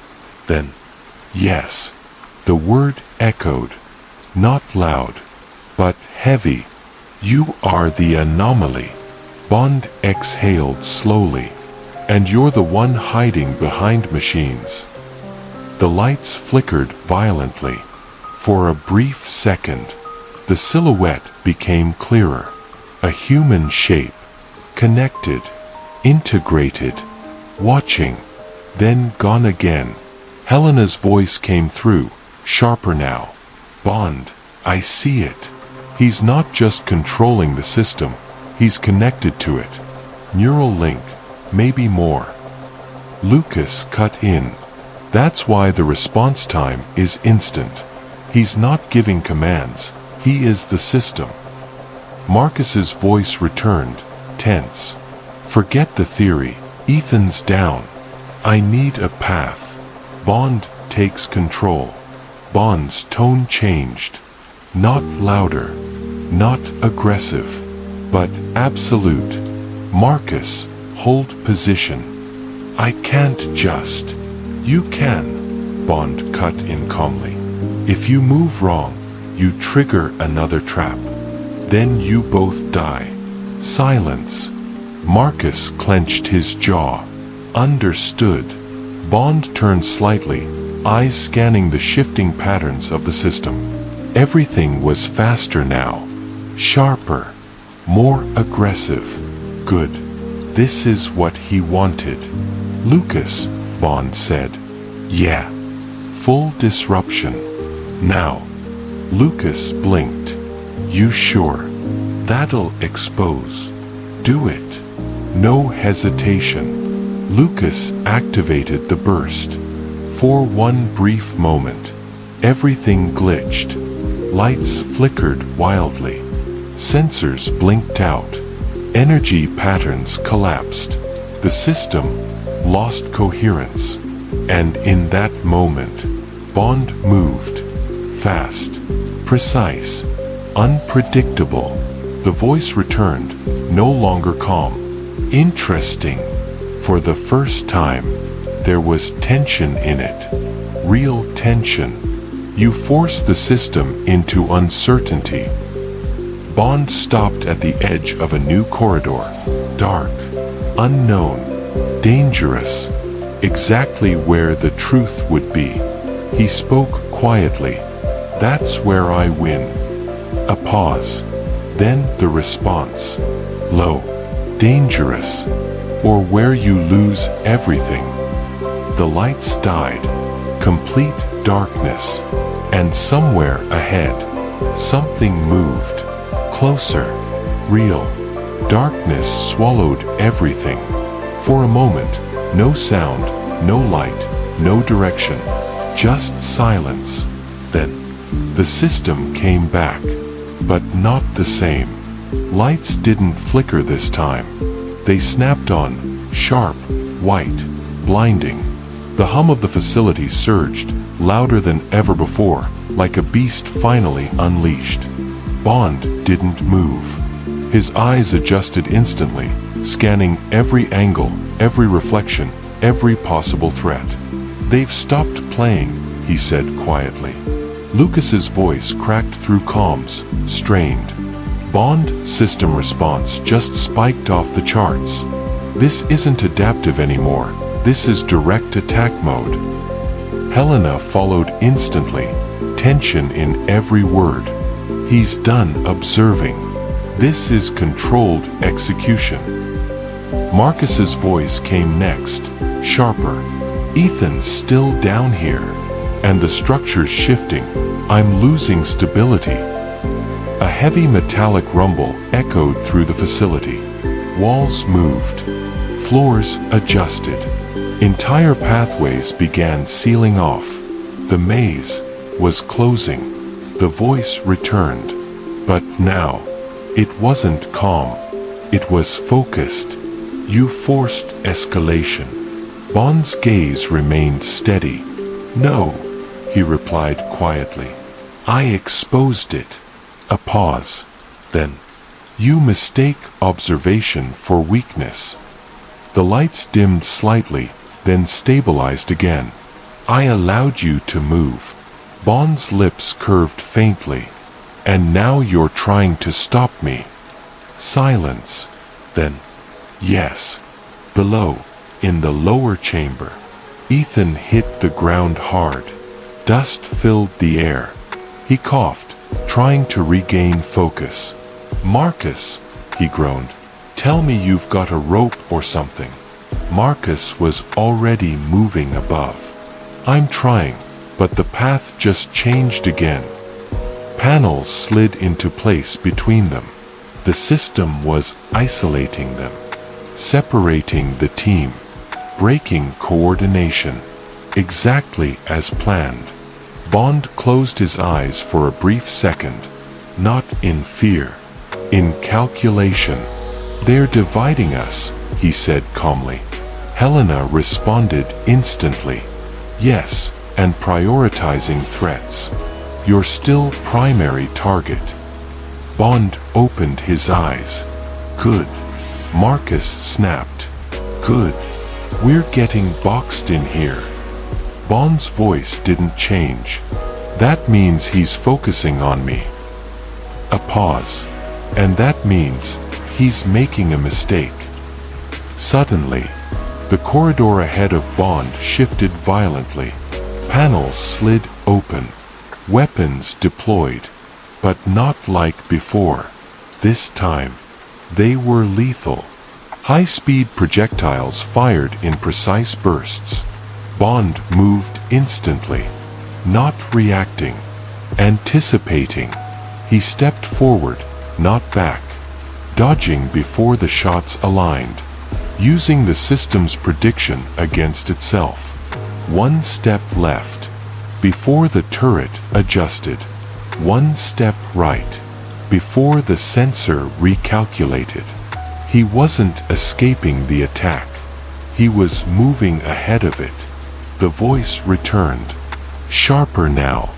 You are anticipating response cycles. Bond didn't answer, didn't need to. His movement was the answer. Fast, unpredictable, impossible to calculate. Bond, Lucas shouted. I can't hold disruption much longer. Systems stabilizing. Hold it, Bond said calmly. I'm close. Helena's voice dropped. Close to what? Bond's eyes locked onto a hidden panel ahead. Barely visible. But there. The truth. Above, Marcus clenched his jaw. Screw this. He jumped, ignoring system patterns, ignoring calculated movement, pure instinct. He slid through a narrowing gap, barely making it, landing hard beside Ethan. Ethan blinked. Took you long enough. Marcus smirked. You looked comfortable, even in chaos. A moment of humor, but short-lived. Because the system reacted instantly. A deep mechanical voice echoed through the facility. Full lockdown initiated. Doors slammed shut. Corridors sealed. Energy surged. Lucas froze. Bond, we've got a problem. Bond didn't stop. Not a problem. A step forward. A reaction. Bond reached the hidden panel, placed his hand on it. The system pulsed violently. The voice returned. Close. Very close. You should not be here. Bond's eyes darkened. That's where you're wrong. The panel slid open. Darkness inside. Deep. Unknown. Dangerous. And for the first time, the voice changed. Not calm. Not controlled. But tense. You found it. Bond stepped forward. Without hesitation. Of course I did. A pause. Then, the final words echoed. Then welcome to the core. The door sealed behind him. Silence. Outside, the team was cut off. Inside, Bond stood alone, face to face, with the mind behind the machine. The door sealed behind him. A heavy, final sound, like the world itself had just been cut off. For a moment, there was nothing. No sound. No movement. No signal. Even the constant hum of the facility was gone. Bond stood still in complete darkness. Not reacting. Not rushing. Just listening. Because silence like this wasn't empty. It was controlled. Then, a faint glow appeared. Soft. Cold. Blue light slowly spread across the chamber, revealing a space unlike anything the facility had shown before. This was not a lab. Not a corridor. Not a defensive sector. This was something else entirely. The core.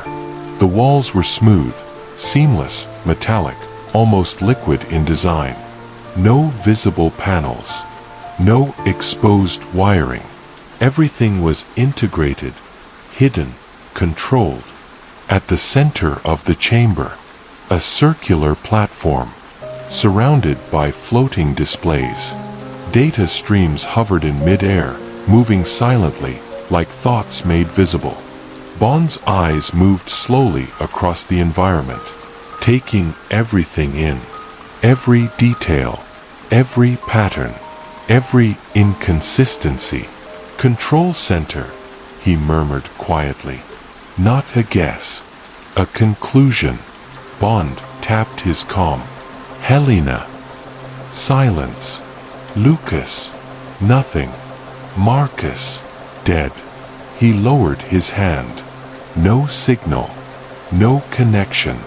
He was completely alone. Exactly as the villain wanted. A faint smile touched his lips. Good, he whispered. The moment he stepped forward, the core reacted. The floating displays shifted. Data streams realigned, as if they were watching him, tracking him, analyzing him. Bond didn't stop, didn't hesitate.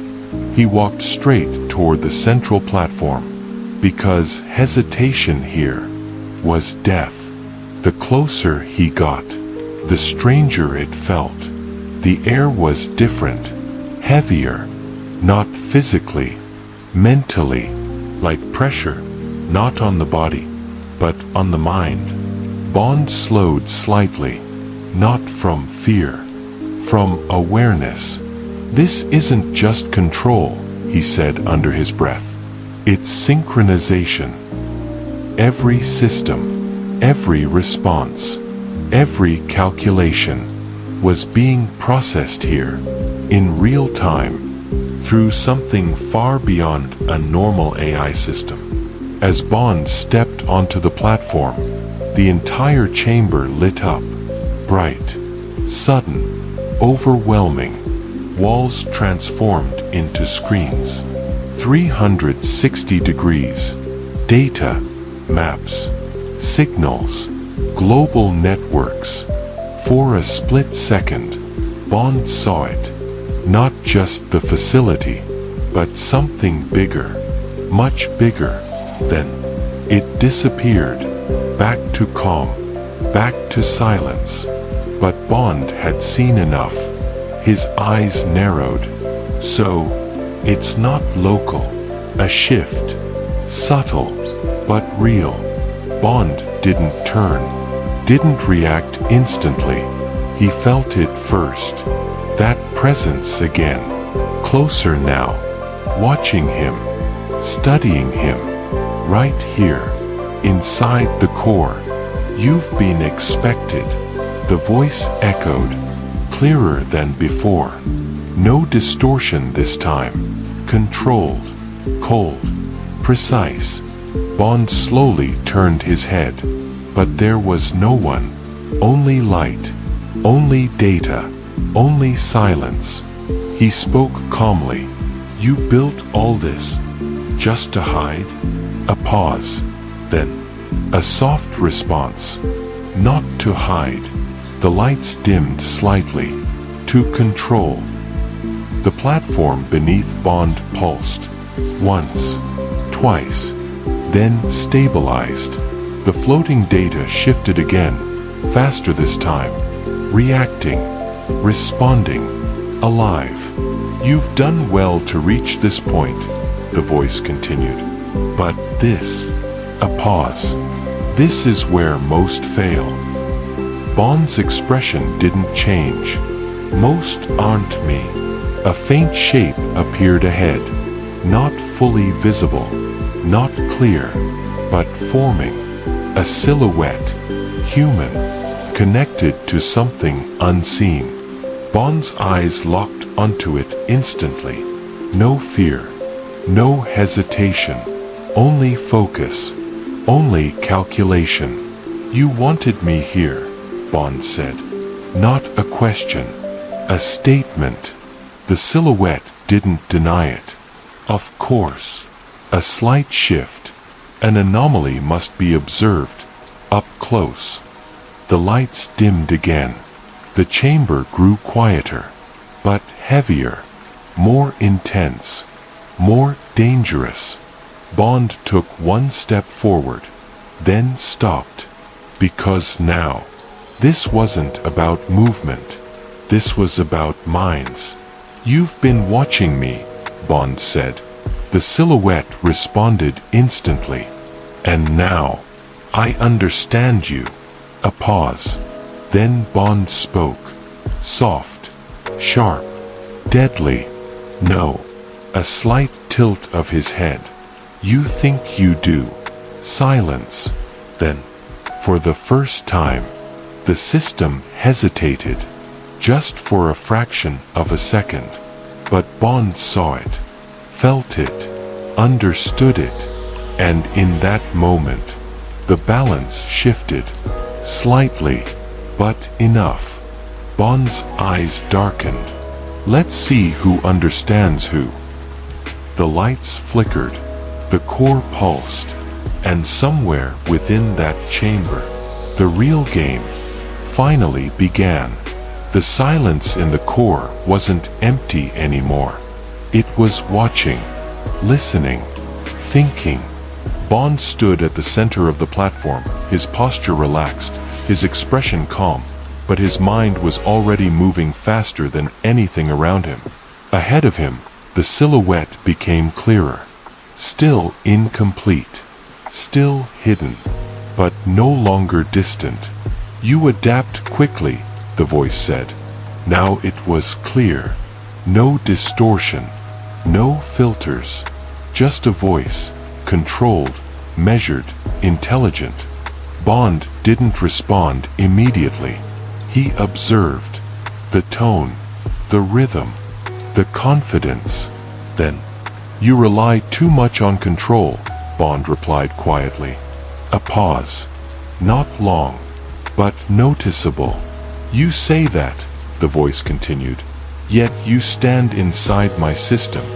Bond's lips curved faintly. And you're still talking instead of acting. Silence. A flicker across the core. Data streams shifted slightly. The system reacted. Just a fraction. But enough.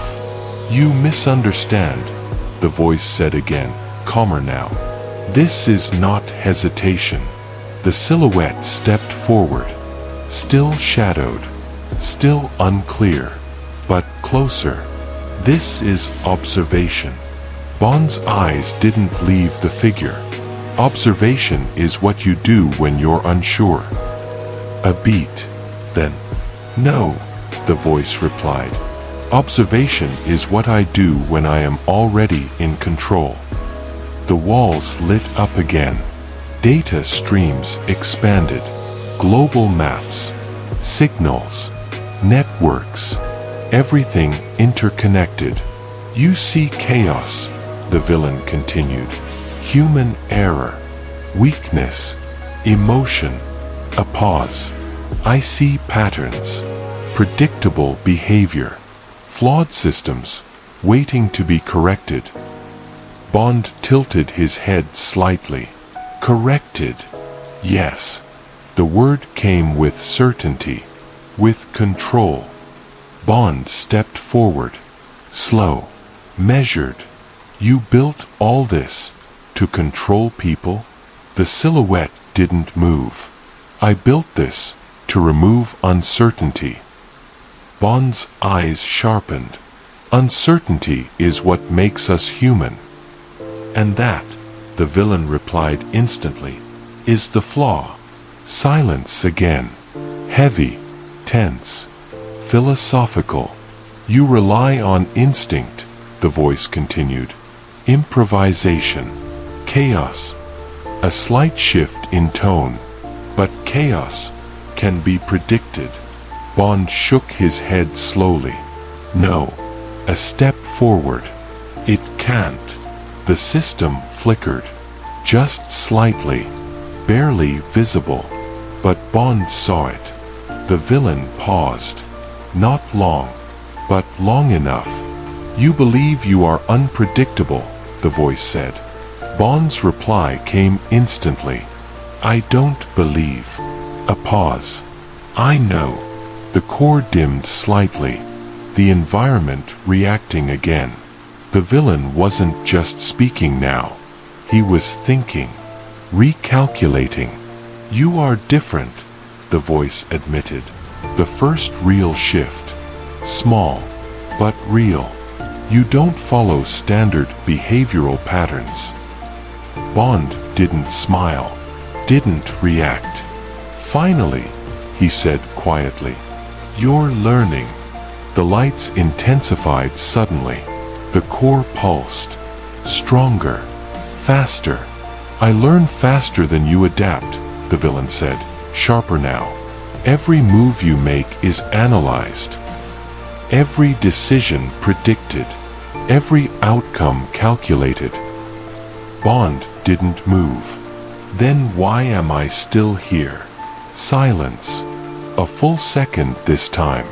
The system hesitated again. The silhouette stepped closer, now clearer than before. Still not fully visible, but human, connected, watching. You are here, the villain said slowly, because I allowed it. Bond's eyes locked onto him. No. A pause. You needed me here. That landed. Hard. The core flickered. The system recalculated. You are the anomaly, the villain said. Yes, Bond replied calmly. And anomalies, the voice continued, must be understood. Bond's voice dropped. No. A slight step forward. They must be stopped. The air felt heavier now. The core pulsed faster. Two minds. Two strategies. Two completely different ways of thinking. Colliding. You think this is about stopping me, the villain said. Bond didn't blink. It is. No. The word echoed. This is about evolution. The walls lit up again. But this time, Bond saw more. Cities. Networks. Signals. Control points.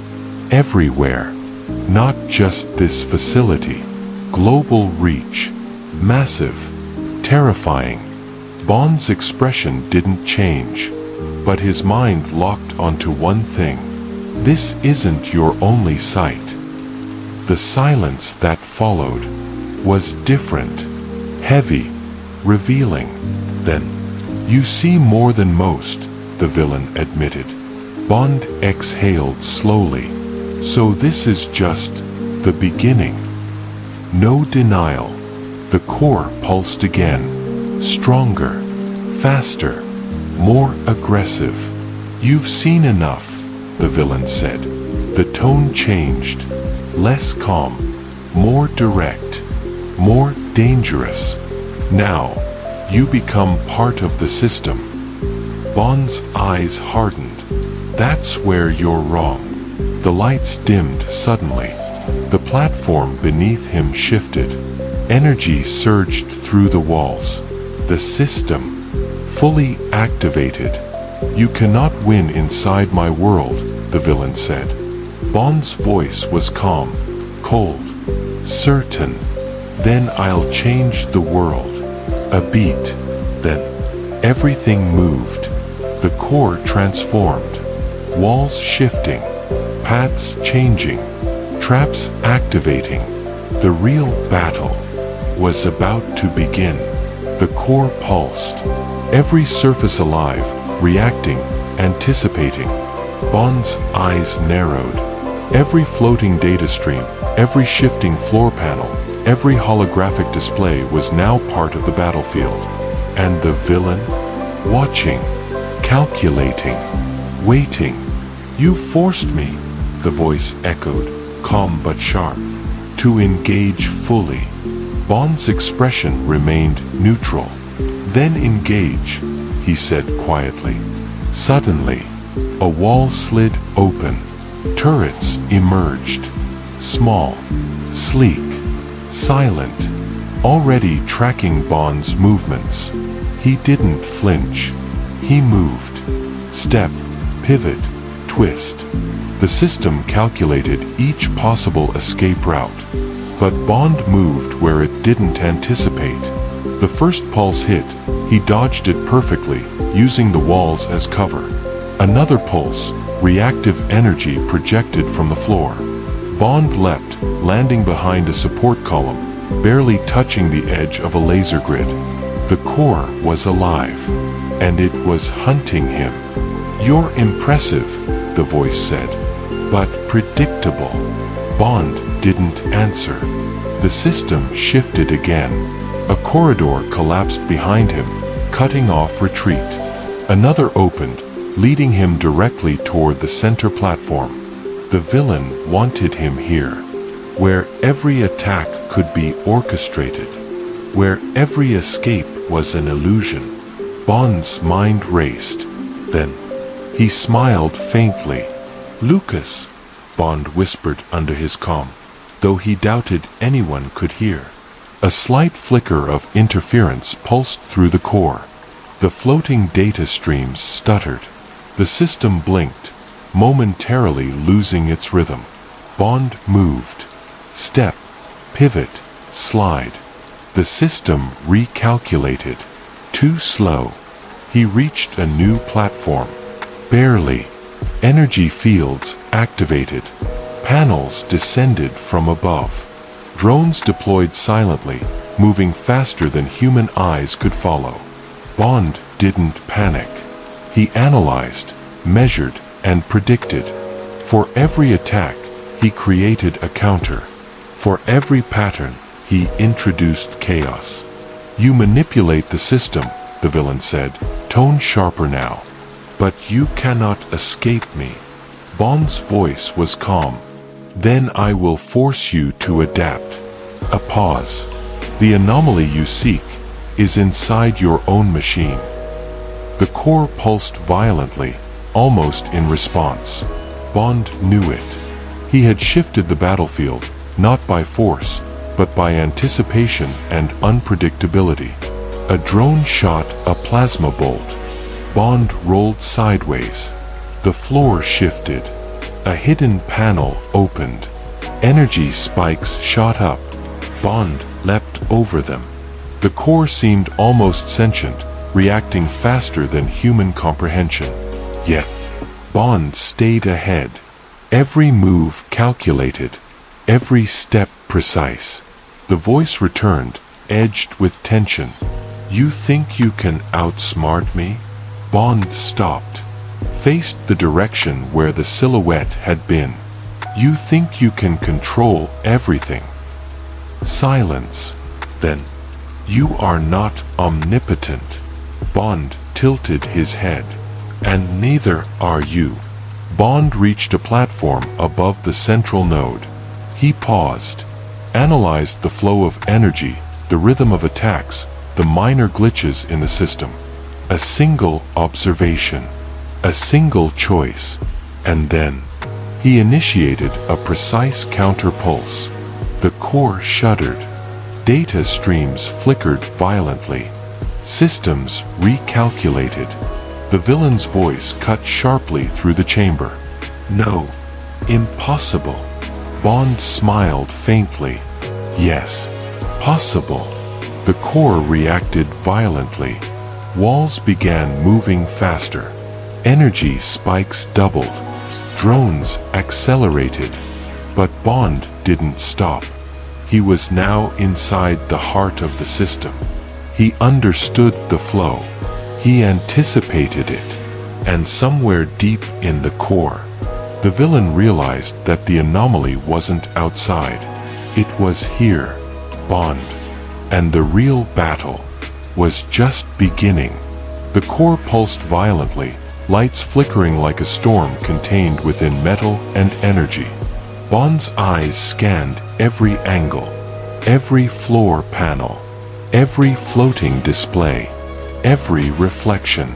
Then, movement. Fast, calculated, human. The silhouette had taken shape.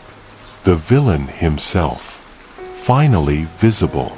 A man, not a ghost. Not just a voice. Standing there, connected to the core, yet fully human. Bond didn't flinch. He didn't move forward. He just observed. And waited. Without warning, a series of drones shot out from hidden compartments. Small, agile, armed with high-frequency blades that glowed ominously. Bond rolled to the side. A plasma spike from the floor hit the ground where he had stood. He jumped onto a platform, flipping mid-air, landing with precision. "You rely on speed," the villain's voice echoed, now audible from his position. "But control is my domain." Bond didn't answer. He didn't need to. The core itself had become the battlefield. Walls shifting, platforms rising, energy grids activating, traps everywhere. Every step was danger. Every breath calculated. The villain moved. Quick. Calculated. Bond met him halfway. They collided on a narrow platform. Fists, elbows, kicks, precise strikes. Bond's movements were clean, almost elegant, but lethal. The villain countered immediately, pulling from a hidden strength. Every strike measured. Every block calculated. The core reacted, floor beneath them pulsing, walls shifting, energy discharges threatening to fry the unaware. "This is futile," the villain said calmly as he struck again. "You cannot fight me here." Bond dodged, using momentum to spin off the platform. "You underestimate me," Bond replied, cold, precise. A section of the platform collapsed. Both men leapt just in time. Behind them, energy grids began forming a deadly corridor.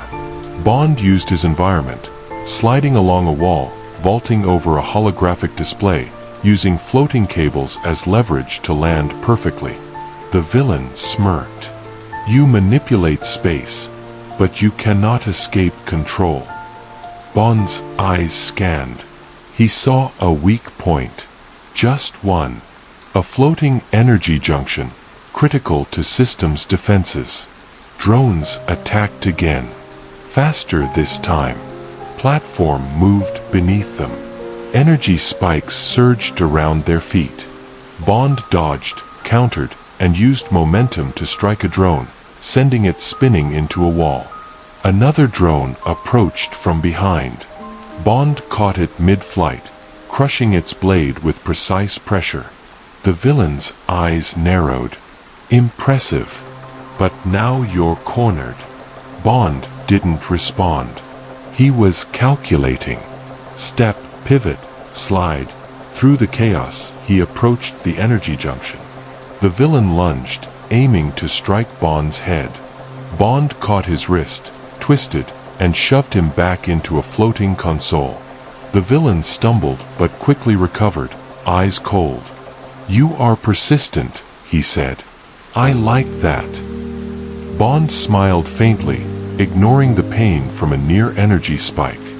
"You'll need more than machines to stop me," Bond said. The core pulsed violently. Bond reached the energy junction. One quick motion, he disrupted it slightly. The core shuddered. Traps faltered. Drones paused mid-flight. The villain's eyes widened slightly. "You," he began, but Bond didn't wait. The core reacted unpredictably for the first time. Bond stepped back, eyes locked on the villain. "You've built everything around control," he said. "But even a perfect system has flaws." The villain smiled faintly, calm but tense. "You think this is the end?" Bond didn't answer. He only observed. Because the core itself had now turned into a battleground where every move mattered, every second counted. And somewhere deep in the shadows of the core, the villain prepared his final strike. Bond's eyes narrowed. The real confrontation was about to begin. The core trembled. Lights pulsed violently, red and blue intertwining. Every floating display, every energy grid, every panel seemed alive, breathing, reacting, anticipating. Bond's eyes were locked on the villain. Finally, fully visible. A man of commanding presence, sharp features, eyes that burned with intellect and cruelty. "This is it," the villain said, calm, almost smug. "No one has ever reached this point." Bond didn't move, didn't blink. "Then you'll be the first to see your mistake," Bond said softly. The villain stepped forward, connected to multiple terminals. "You think this facility is my only tool," he said, voice cutting through the core. "Every network, every city, every system you rely on. I control them all. One push, and chaos becomes order. One strike, and humanity bends to precision." Bond's jaw tightened. "So this is why you hide behind machines?" he asked. "Why you let your intellect fight through others instead of facing it yourself?" The villain's smirk widened. "Machines are efficient. Men are predictable. You are neither." Bond's eyes darkened. "And that's why you'll fail." Suddenly, the core roared to life. Energy spikes surged. Platforms shifted erratically. Drones attacked from every direction, faster than ever before. Bond moved instantly. Step, slide, roll. Dodging, countering, anticipating. Every attack reflected, absorbed, or redirected. He was inside the system, but now the system itself was trying to kill him. The villain lunged, striking with precise force. Bond met him mid-step. Their clash was swift, brutal, almost a dance. Elbows, kicks, wrist locks, throws. Bond used the environment, vaulting over energy grids, sliding under lethal panels, using floating cables to swing and strike. The villain was relentless.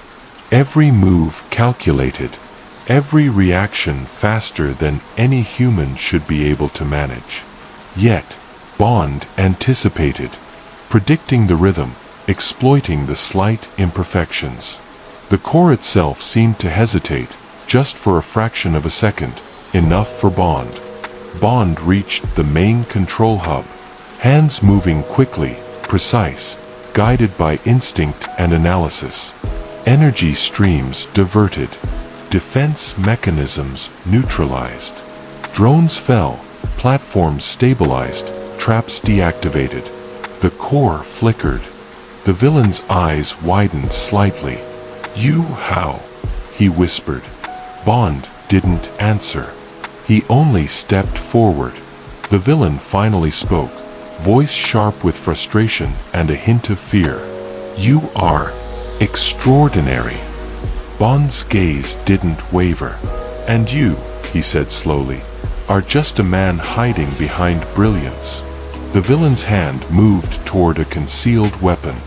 Bond anticipated, moved faster, disarming and countering in a single fluid motion. The villain staggered back. For the first time, exposed. Human. Flawed. The core pulsed violently. Energy spikes threatened to tear through everything. Bond and the villain circled each other. Every word, every step, every breath, calculated. "You could have controlled the world," Bond said, "but you forgot one thing." The villain's eyes narrowed. "And what's that?" Bond's smile was faint, deadly. "Freedom." The villain's momentary pause was all Bond needed. With precision, he struck. The villain stumbled, almost falling, and the core reacted violently. Bond moved to the central console. He input a sequence. Fast, precise. The core screamed, lights flashing violently. Drones crashed. Energy grids collapsed. The villain tried to stop him, but Bond anticipated every move. The core's pulse slowed. Then, silence. Absolute. The villain lay restrained, connected to the terminal. Exposed, defeated, not by brute force, but by intellect, anticipation, and understanding of his system. Bond stood, calm. He glanced at the fallen drones, the stabilizing core, the empty chamber. The real threat had been neutralized. For now. Yet, as he looked around, he knew this was only one node of a much larger network. A bigger game awaited. The villain, defiant even in defeat, whispered, "This is not over." Bond's eyes narrowed. "I know." And somewhere, deep in the shadows of the core, a new signal blinked. One that even Bond hadn't anticipated. The game had only just begun. The core was silent. For the first time in hours, the pulse of its energy faded into nothingness. The floating streams of data, once alive and reactive, now hovered still, like a sleeping predator. Bond stepped back from the central platform, breathing slowly, deliberately. Every nerve in his body still alert, but controlled. The villain sat restrained at a terminal, wires and sensors keeping him connected to the now stable core. His eyes followed Bond, sharp, calculating, yet faintly amused. Despite his confinement, his presence dominated the chamber. It was as if the entire core still bent around him. Bond glanced at the main console. The sequence he had initiated had neutralized the core's immediate threat. Drones deactivated. Energy grids shut down. Systems paused. But one thought remained. This was only temporary. Bond straightened and exhaled. He had faced the heart of the villain's operation. Seen the full scope of his intellect. Felt the core react to him, adapt to him, and almost overwhelm him. And yet, he had prevailed. But victory, even partial, carried weight. He approached the restrained figure. "You've built an empire of control," Bond said quietly. "But even an empire has cracks." The villain's eyes glimmered. "Cracks? No, James, empires are designed to be flawless." I merely allowed you to see one momentary imperfection. Bond tilted his head. And that's all it took. The villain smirked faintly, though there was tension beneath the surface. Perhaps, or perhaps it was, expected. Bond paused. Expected? Yes, the villain whispered. I knew someone might interfere. I anticipated anomalies. I accounted for the possibility. Bond's gaze didn't waver. Then you underestimated the human element. The villain's smirk faded slightly. Human, unpredictable. Yes, that may be correct. The soft beep of a comm interrupted the silence. Bond activated it. Bond here. Sir, came Lucas's voice, anxious but relieved. We have control restored across all accessible networks. Helena, Marcus, they're on standby. No casualties. Bond allowed a brief nod of relief. Good. Keep monitoring. We're not done yet. He paused, listening to the faint static on the comm, then he spoke, quietly, almost to himself. One node down, but the network is alive. The villain's voice cut through the chamber again, slow, deliberate. You think this core was my only tool? My only reach? Bond's gaze sharpened. No. I know there's more. The villain's eyes glimmered with controlled amusement. Then you understand the scale.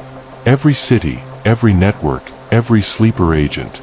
My influence spreads far beyond what you've just witnessed. You think you've won, but in truth, you've only glimpsed a fraction. Bond's mind worked silently, analyzing, anticipating. He had seen the patterns, felt the system, understood the philosophy. But he also knew awareness was only the first step. Execution would be harder. Bond stepped away from the platform and surveyed the chamber one last time. The core, now dormant, still hummed faintly, like a beast biding its time. He considered the villain's words, the scale of the network, the sheer audacity of the plan. One node neutralized, yet the rest remained hidden, moving, adapting, waiting. He glanced toward the restrained villain. Every move you make is calculated, Bond said quietly. But there's one thing machines, systems, and even brilliant minds cannot fully predict. The villain raised an eyebrow. And what is that? Bond's expression hardened, voice cold and certain. The choices of those who fight to protect freedom. And I am one of them. The core's lights dimmed completely, leaving only the faint glow from the energy junctions. Outside the chamber, London continued its quiet rhythm, oblivious to the chaos contained beneath its streets. Yet Bond knew, the villain's reach extended far beyond this city. Sleeper cells, secret labs, remote nodes. He had only scratched the surface. Bond activated his comm again. Helena, Lucas, prepare the team. We're moving global. Every lead, every anomaly. I want it mapped. Lucas responded immediately. Understood, sir. Global sweep initiated. Bond took a deep breath. His eyes scanned the chamber one last time. The villain, restrained but unbroken, watched him silently. Bond's gaze hardened. This war isn't over. It's only beginning. And with that, he turned and left the core. The CID headquarters buzzed with quiet urgency. Screens flickered, displaying streams of encrypted data. Satellite feeds, surveillance cams, intercepted communications, all feeding into a central network. Bond moved between terminals, calm, precise, every step measured. Helena Cross was already coordinating the team, Marcus Hale monitoring field units, Lucas Reed analyzing raw data streams. Each member a specialist, each move critical. Sir, Lucas said, pointing at a display, The core yielded more than we anticipated. Multiple nodes across Europe, Asia, and the Americas show encrypted traffic patterns that match the villain's signature protocols. Bond's eyes narrowed. Every node connected? Not all, Helena replied, but enough to indicate a coordinated system. One command could synchronize global operations within minutes. Bond exhaled slowly, analyzing the information. Then this isn't just a facility, it's an entire network. Sleeper cells, labs, automated systems. Every city, every port, every satellite feed could be manipulated. Marcus Hale crossed his arms. So, we're chasing shadows across the globe. Bond's eyes glimmered with focus. Exactly. But shadows leave traces. And we follow those. Bond moved to a holographic table, manipulating floating nodes. Patterns emerged, connections between distant locations, hints of the villain's resources. It wasn't random. Everything was meticulously mapped. Notice the pattern here, Bond said, pointing at a cluster of nodes in Southeast Asia. They form a feedback loop. This is more than communication. It's control infrastructure. He can manipulate local operations while maintaining global oversight. Helena nodded. So these aren't just bases. They're nodes in a living system. Exactly, Bond replied. We have to find the weak points, the connections he can't shield. That's where we strike first. Lucas tapped on a console. Sir, there's a code anomaly. One node in Berlin shows irregular activity. The signal fluctuates as if someone is manipulating it manually, bypassing automated protocols. Bond's expression hardened. Then someone's awake, active, and they're anticipating us. Marcus smirked faintly. So we play their game, but on our terms. Bond's lips curved slightly. Yes, but carefully. One wrong move, and the network could cascade. Bond turned toward Helena. We divide tasks. Lucas, monitor global anomalies. Marcus, coordinate field units. Helena, you lead intelligence synthesis. Helena nodded. Understood. Bond, your team is ready. Bond glanced at each of them. Good. Remember, this isn't just about brute force. It's about anticipation, improvisation, and precision. We hit nodes that give us leverage. We observe patterns, then we move. Lucas raised an eyebrow. So, a combination of stealth, hacking, and direct action? Exactly, Bond replied, voice calm but authoritative. And remember, this villain expects us to follow patterns. We don't. We create anomalies. Helena smiled faintly. Anomalies, like you. Bond didn't reply.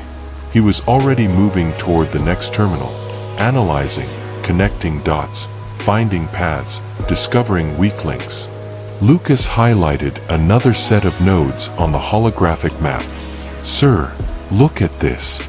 The villain has access to maritime ports, air traffic, energy grids, even financial networks. He isn't just a threat to one city, he's a threat to the world. Bond leaned closer, fingers tracing the lines connecting each node. Every city, every node, he's creating redundancy. Fail-safes within fail-safes. But even the most complex systems have one weakness: human error, overconfidence, or underestimation. Marcus Hale grinned. So we look for those human mistakes? Exactly, Bond replied. But subtle, careful. One misstep could alert him. Helena's tone grew serious. Sir, with this scale, we're talking coordinated strikes across continents. Sleeper agents could activate anywhere, anytime. Bond exhaled slowly. Then we start mapping everything. Every anomaly, every irregularity, every trace. From the core to the field. Step by step. Node by node. Pattern by pattern. Until we understand his system better than he does. The comm system beeped suddenly. A faint signal flashed on Lucas's monitor. "Sir, anomaly detected in Tokyo. High activity. Not automated. Manual intervention." Bond's eyes narrowed. Then he knows we're probing. Someone is awake and watching. Helena stepped closer. So it begins. The first global reaction. Bond didn't flinch. He moved toward the command console. Good. Let them make the first move. We'll anticipate. We'll counter. And we'll take control. The team worked silently, efficiently, every movement precise. Bond's gaze never left the map, never left the signals. Somewhere in the shadows of the world, the villain's hand was moving, but Bond had already calculated the possibilities. One move ahead. Tokyo, 3:47 a.m. Neon lights flickered through the misty rain, reflecting off slick streets. Bond stepped from the shadows, silent, precise, his overcoat brushing against the wet pavement. Every step measured, every movement calculated. He didn't just walk, he surveyed, anticipating threats before they could appear. The intel from Berlin, Southeast Asia, and now Tokyo formed a pattern, a web of control extending across the globe. And somewhere within this network, sleeper agents, remote nodes, and laboratories were active, waiting, watching, calculating. Bond activated a small earpiece. "Marcus, update." "Visual feed acquired, sir," came the calm reply. "Tokyo node appears active. Multiple individuals entering and exiting a facility. Security protocols heightened. Automated systems running faster than expected." Bond's eyes narrowed. Good. We know what we're looking for. Minimal engagement, maximum observation. I want details on entry, exit, equipment, personnel, anything that sticks out. He moved closer to the target building, a nondescript structure tucked between skyscrapers, with surveillance cameras scanning the streets and infrared beams cutting across entrances. His experience told him this was no ordinary facility. This was a node, part of the villain's global infrastructure. Bond assessed the perimeter. Security patterns, guard rotations, and sensor loops were all visible in the holographic feed on his wrist device. One minor anomaly. A section of the rooftop cameras had a blind spot caused by structural overhang. Step by step, Bond climbed, scaling pipes, slipping between shadows, avoiding sensors with surgical precision.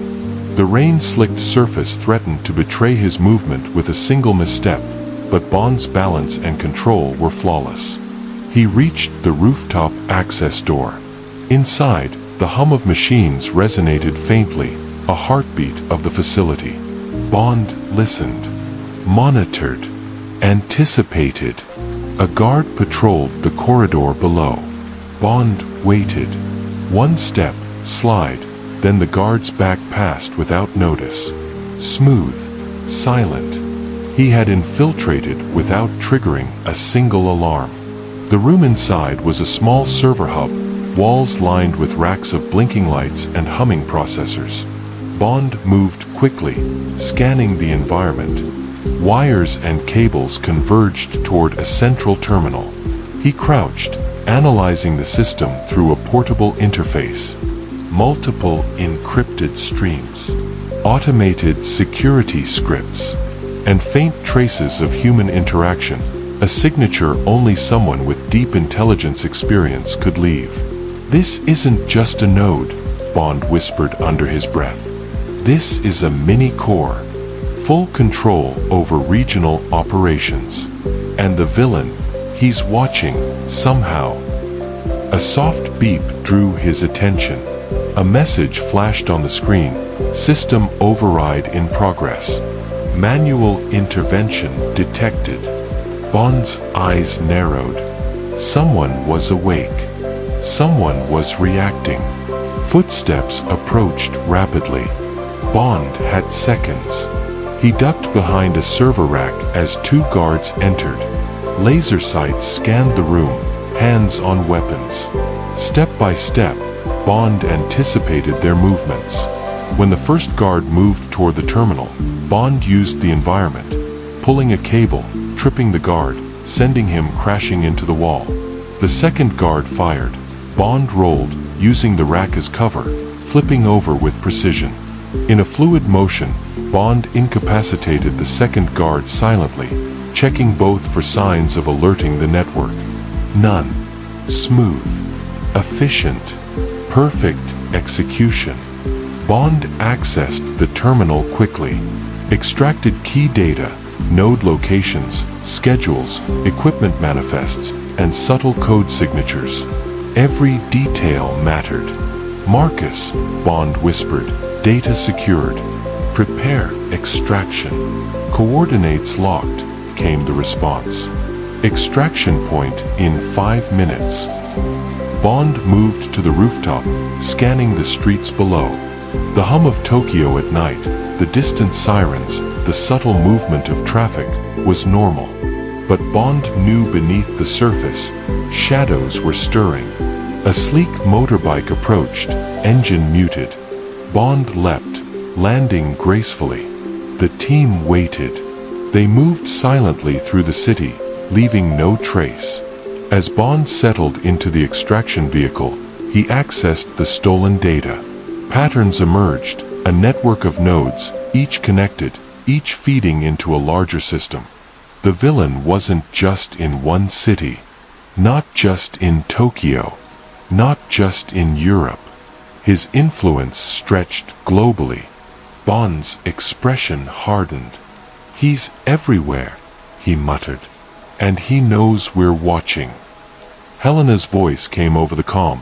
"Sir, global monitoring shows anomalies in multiple locations. It's reacting to your moves." Bond's lips curved faintly. "Good. Let him show his hand. We'll be ready." And somewhere, in the shadows of a hidden lab across the world, someone watched a monitor, tracking Bond's every move. The game had shifted, and now the battlefield was truly global. The world woke to chaos. From the control room in London, Bond watched as screens lit up with alerts. Cyber attacks, city grids shutting down, maritime traffic disrupted, and communications networks flickering intermittently. "Sir," Lucas said urgently, "multiple nodes are activating simultaneously. Not automated, manual overrides. Someone is orchestrating this live." Bond's jaw tightened. "He's countering our moves. Global reach. Sleeper agents activated." Helena crossed her arms, analyzing the feed. Tokyo, Berlin, Singapore, anomalies everywhere. It's coordinated, precise, and deadly. Bond didn't answer immediately. He studied the map, each node lighting up like a web of fire across the continents. "Prepare tactical teams," he finally said. "We hit critical nodes, stabilize the regions, and contain civilian impact. Move fast. Precision matters." In Berlin, city lights flickered violently.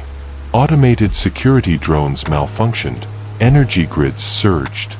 Marcus Hale led a rapid response unit to stabilize power facilities. In Tokyo, Bond coordinated remotely with field agents, rerouting traffic, disabling compromised nodes, and preventing civilian casualties. Each move was measured, deliberate. No mistakes allowed. Meanwhile, in London, Helena monitored global feeds, Lucas traced code signatures, and Bond analyzed the villain's strategy. Every action, every strike, was designed to create confusion, fear, and distraction. Bond's lips curved slightly. He's showing his hand. He wants to test our response.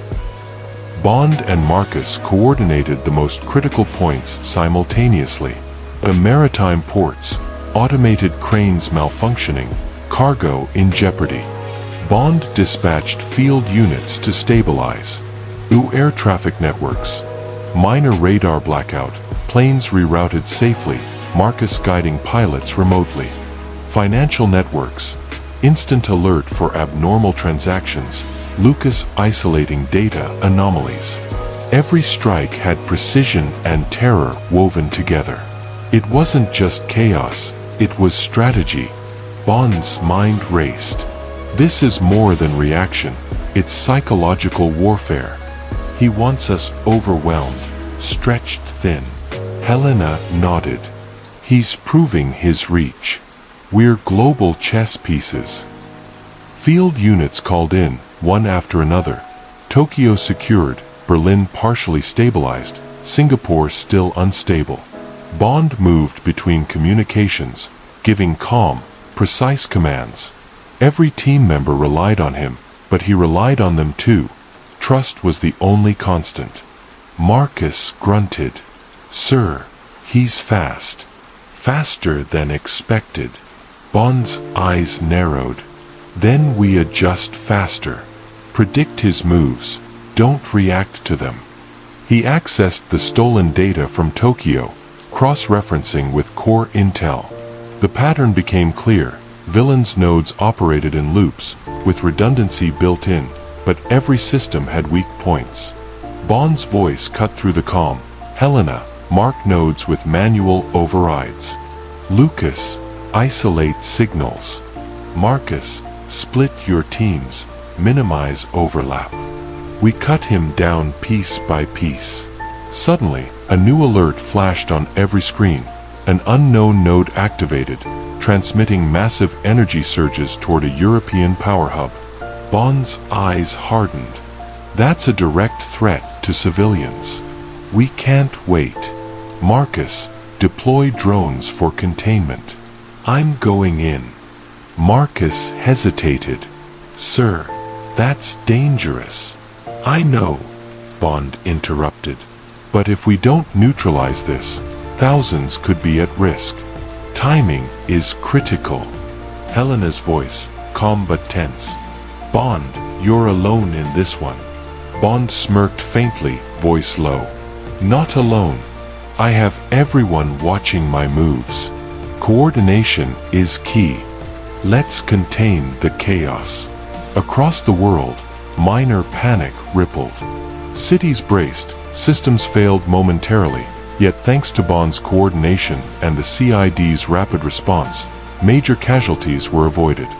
Bond accessed the villain's network remotely, tracing the surge back to a hidden lab in the Alps. "He's testing boundaries," Bond muttered. "He wants us reacting, not anticipating." Helena's voice came over calm. "Sir, more anomalies detected. It's spreading. Asia, Europe, North America." Bond's eyes narrowed. "Good. Let him reveal his strategy. We'll exploit it. Every network, every move, he leaves a trace." Even as the world trembled under the first coordinated strike, Bond's mind calculated, anticipated, and prepared for the counter. The villain had escalated, but Bond was always one step ahead. The villain, watching remotely from an undisclosed location, smiled faintly. Every city reacting, every system challenged. And somewhere, he knew Bond was tracking, predicting, interfering. Bond glanced at the global map. Red nodes blinking like embers of fire. Every move mattered. "This war," Bond whispered, "has only just begun." And deep in the shadows, the villain prepared his ultimate escalation. The world held its breath. From London, Bond surveyed the global map, red nodes blinking like embers in a dark sky. Each alert was a challenge, each anomaly a taunt from the villain. The first wave had passed, but he knew the mastermind was only testing their limits. Bond's mind raced.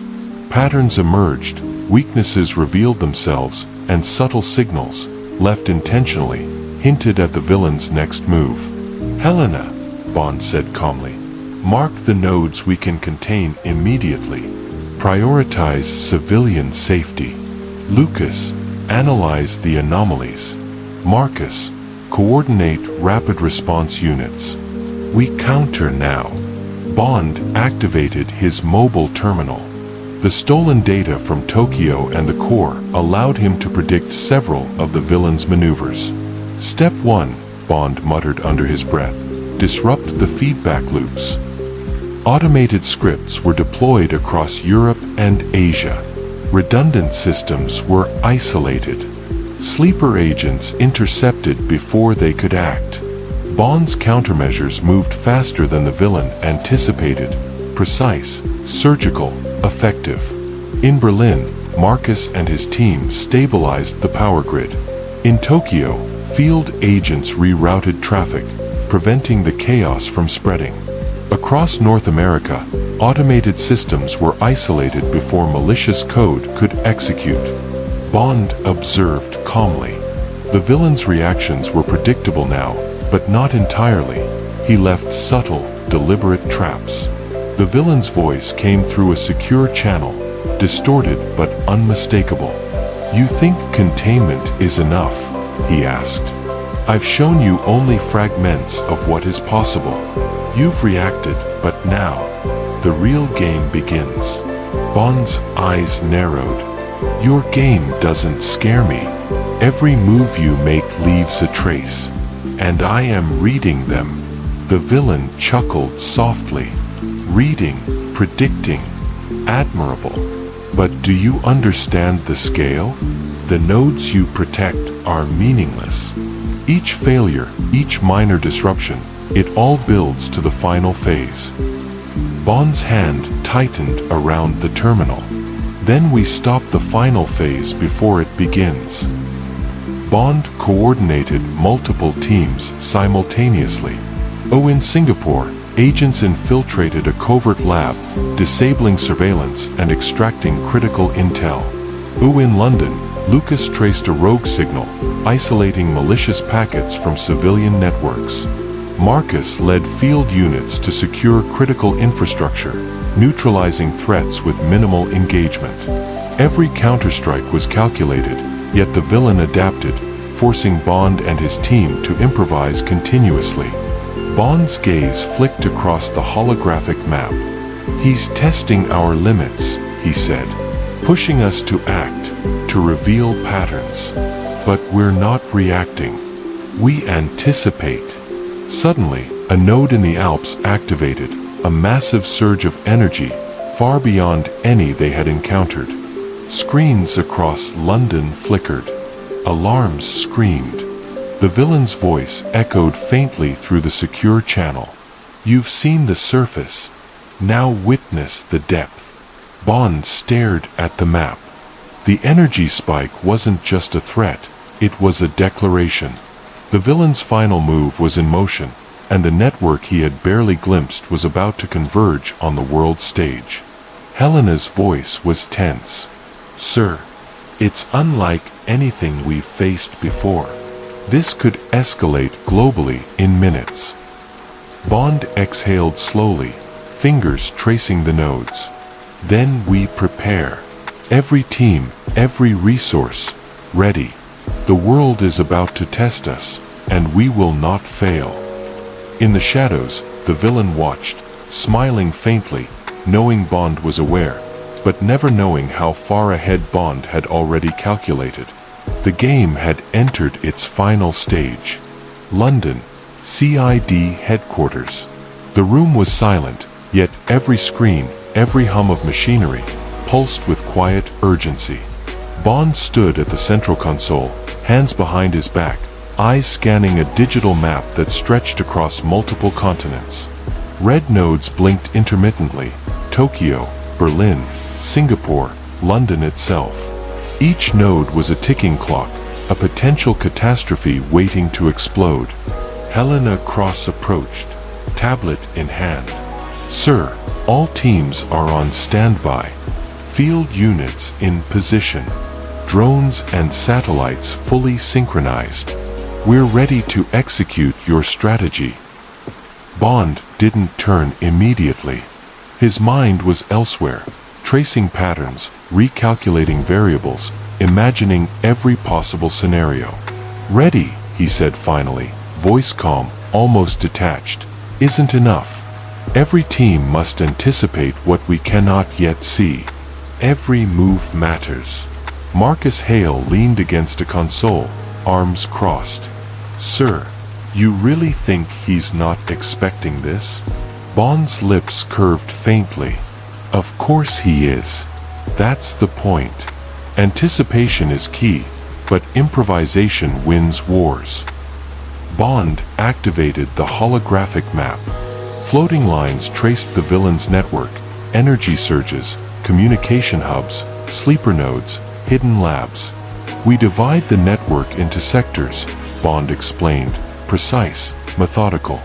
"Lucas, monitor global anomalies and node activity. Helena, coordinate intelligence synthesis and field support. Marcus, your rapid response teams secure key infrastructure. Every node compromised by him will be neutralized in sequence, with minimal exposure."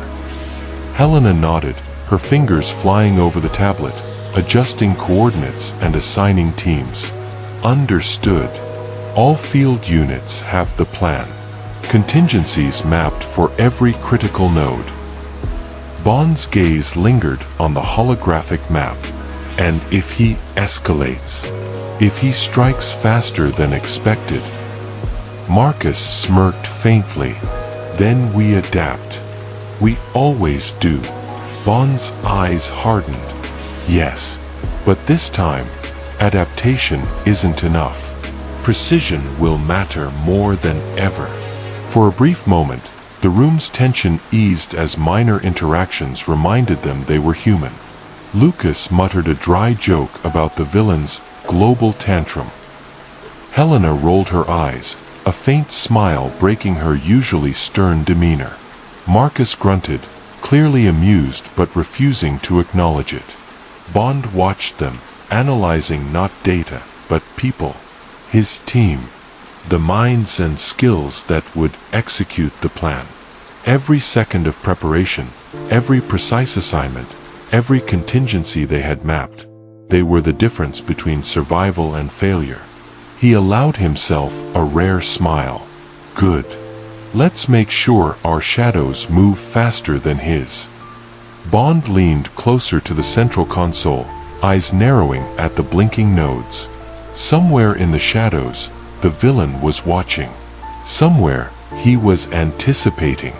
But Bond knew one immutable fact. No network, no matter how complex, could account for human ingenuity, instinct, and courage. He tapped his earpiece. "All teams, listen carefully.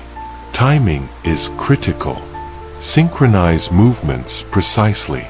Every second counts.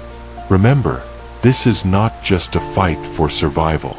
It's a battle to reclaim control, to prove that no shadow, no system, can dominate humanity completely."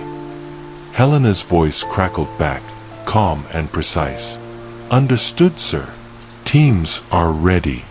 Bond's gaze lifted from the map, meeting each team member's eyes. "Good. Then let's begin." A silence fell, a calm before the storm. Outside, London slept, oblivious to the battle about to erupt beneath the surface, across continents, and in the hidden depths of the villain's network. Bond exhaled slowly. The first move of the global showdown was about to unfold. The Alps, midnight. Snow whipped against the jagged mountains, and icy winds cut through layers of clothing like blades. Bond crouched behind a ridge, scanning the facility below, a sprawling complex hidden within a frozen canyon. Lights flickered intermittently, security drones patrolling the perimeter, and motion sensors crisscrossing every approach. "This is it," Bond muttered, activating his wrist device. Holographic overlays highlighted blind spots in the sensor grid. "Helena, status." "All field units in position," came her voice. "Thermal scans show no civilians nearby. Marcus team is ready to deploy on your mark." Bond's lips curved faintly. "Good. We move silently, strike precisely, and extract critical intel. No mistakes." Step by step, Bond led the infiltration team through the icy terrain. Snow crunched softly under boots, each sound measured, controlled. Helicopters hovered silently in the distance, providing overwatch, but all eyes were on Bond. The first obstacle, automated turrets guarding the main entrance. Bond scanned the pattern. 2 seconds between sweeps, infrared sensors synchronized. Timing was everything. He signaled Marcus. "On my count. Disrupt the circuit, slide past the sweep, stay low, move." Within seconds, the team executed flawlessly. Turrets malfunctioned briefly, lights flickered, and Bond slipped through the shadows, followed by Marcus and Helena. The interior was a labyrinth of steel corridors and humming machines. Central terminals projected holographic schematics of the global network, the villain's entire operation reduced to streams of light and data. Bond crouched near a console, fingers dancing across a portable interface. "This is bigger than we imagined," he whispered. "Each node is linked, redundancy built in. But there's a weak point, a central control algorithm. If we disrupt that, we cripple the network." Helena's eyes scanned the data. "Sir, there are guards. Multiple layers. Automated defenses. Motion sensors everywhere." Bond nodded. "We improvise. Precision is key." A patrol passed. Bond pressed himself against a wall, silently observing. Timing, patience, instinct, all converged. When the guard's back was turned, Bond disabled him with a swift, silent strike. Another guard approached. Marcus intercepted him silently, neutralizing the threat without a sound. Every move was choreographed in real time. No alarms, no mistakes. The facility's heart, the central node, was just ahead. Bond reached the main server hub. Towers of humming processors surrounded a central terminal, data streams flowing like rivers of light. "Here it is," Bond muttered. "The core of the network. This is what controls every node globally. Disrupt this, and we level the playing field." Lucas' voice crackled through the comm. "Sir, preliminary hacking scripts are ready. We can isolate the node remotely, but you'll need to be on site to complete the sequence." Bond's eyes narrowed. "Understood. Prepare the sequence. I'll do the rest." Helena's voice was steady, but tense.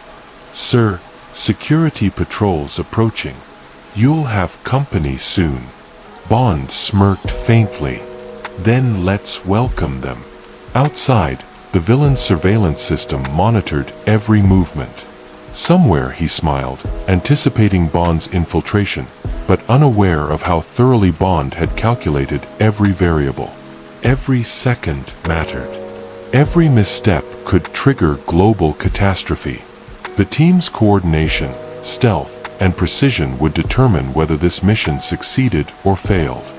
Bond pressed his fingers against the terminal, eyes flicking between data streams and corridor entrances. The first engagement with the villain's inner defenses was about to begin, and somewhere in the shadows, a figure watched, calculating Bond's next move as carefully as Bond was calculating his. The central chamber was vast, bathed in dim, cold light.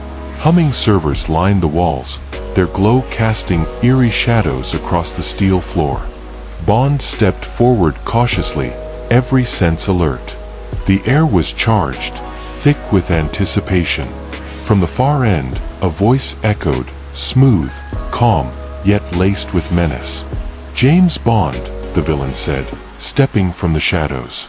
His face obscured by a tactical mask, only his eyes visible. Cold, calculating, brilliant. "I wondered when you'd arrive." Bond's gaze remained steady. "You've caused quite a mess. The world's not supposed to bend to one man's whims." The villain's smile was faint but unmistakable. "Ah, but chaos is an art, and I am the artist. Every strike, every node, every ripple, it's all deliberate. Tell me, can you really stop it?" Bond's jaw tightened. "We'll see." They circled each other like predators, each aware of the other's skill. "You're clever," the villain said, voice low. "You anticipate, you calculate. But do you understand why this works? Why my plan is inevitable?" Bond's eyes flicked across the room, noting exit points, potential traps, and security nodes. "Plans only work until someone disrupts them. And I am that someone." The villain's laugh echoed, faint but chilling. "You underestimate the network. Each node is a chess piece, and you've only touched a pawn. Do you see how small your victories really are?" Bond's expression was calm, measured. "Small victories accumulate, and pawns can reach the other side." A pause. Then the villain tilted his head, amused. "Bold. I like that. But boldness alone won't save you." Suddenly, automated turrets triggered silently. Red lasers traced the floor. Bond moved instinctively, sliding behind a server rack. The villain smirked, stepping aside with fluid precision. Bond fired a suppressed weapon, disabling a turret. Marcus' voice came through the comm. "Sir, automated defenses neutralized remotely. You're clear." Bond nodded, continuing his approach. The villain's eyes followed every movement. "You think you're here to destroy me?" the villain asked. "No, you're here to confirm my superiority. And yet, I admire your persistence." Bond's voice was calm, cutting. "Admiration won't stop me from ending this." The villain gestured toward the central terminal. Streams of data cascaded across the display. Global nodes, energy surges, coded sequences. "This," he said, voice sharp, "is my masterpiece. A synchronized collapse of networks worldwide. Energy, communication, finance, everything. Within hours, the world will kneel before the system I control. And there is nothing you can do."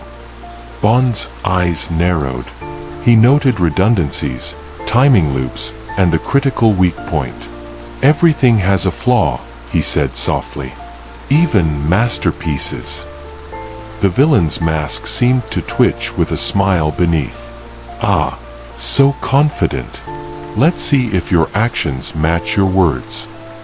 The room became a chessboard, each aware of the other's capabilities. Bond knew a direct assault would be reckless. Misstep and the global network could be triggered into catastrophe. "You play with shadows," the villain said. "But shadows cannot kill the sun." Bond stepped closer, voice low, precise. "And yet, even the sun sets." A flicker of movement, a minor combat sequence erupted.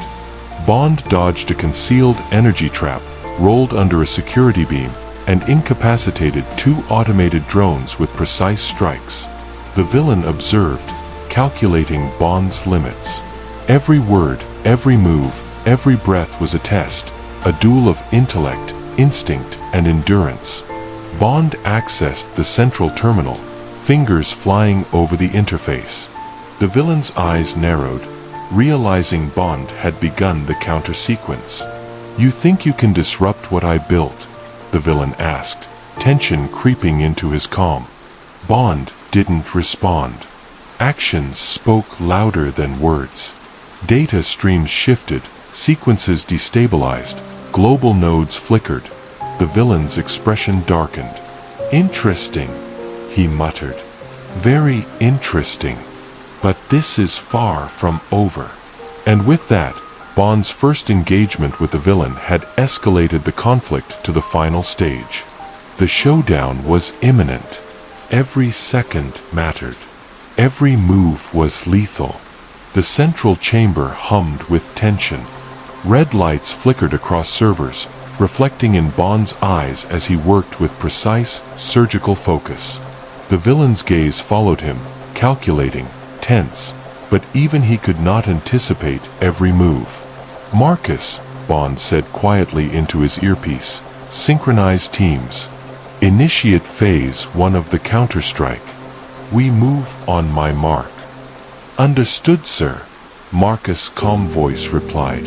"Teams are in position. Drones, field units, and tactical squads ready." Bond pressed the terminal, initiating a cascade of commands. Across continents, nodes blinked, some destabilized, some neutralized. The villain's network, vast and intricate, began to falter. Global action sequence. Tokyo, field agents infiltrated a secondary node. Automated defenses neutralized silently. Data extracted for analysis. Berlin, Marcus rapid response teams secured the power hub, preventing catastrophic surges. Civilians unaffected. Systems restored. Singapore, Helena coordinated drones to disable surveillance and extract intelligence without alerting sleeper agents. London, Lucas isolated corrupted code in real time, ensuring global communications remained intact.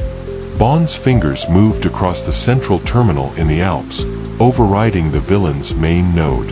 Streams of corrupted code dissipated, sequences unraveled, and for the first time, the villain's control wavered. The villain stepped forward, voice low and dangerous.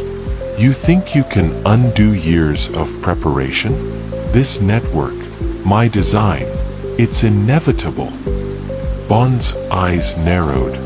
Nothing is inevitable.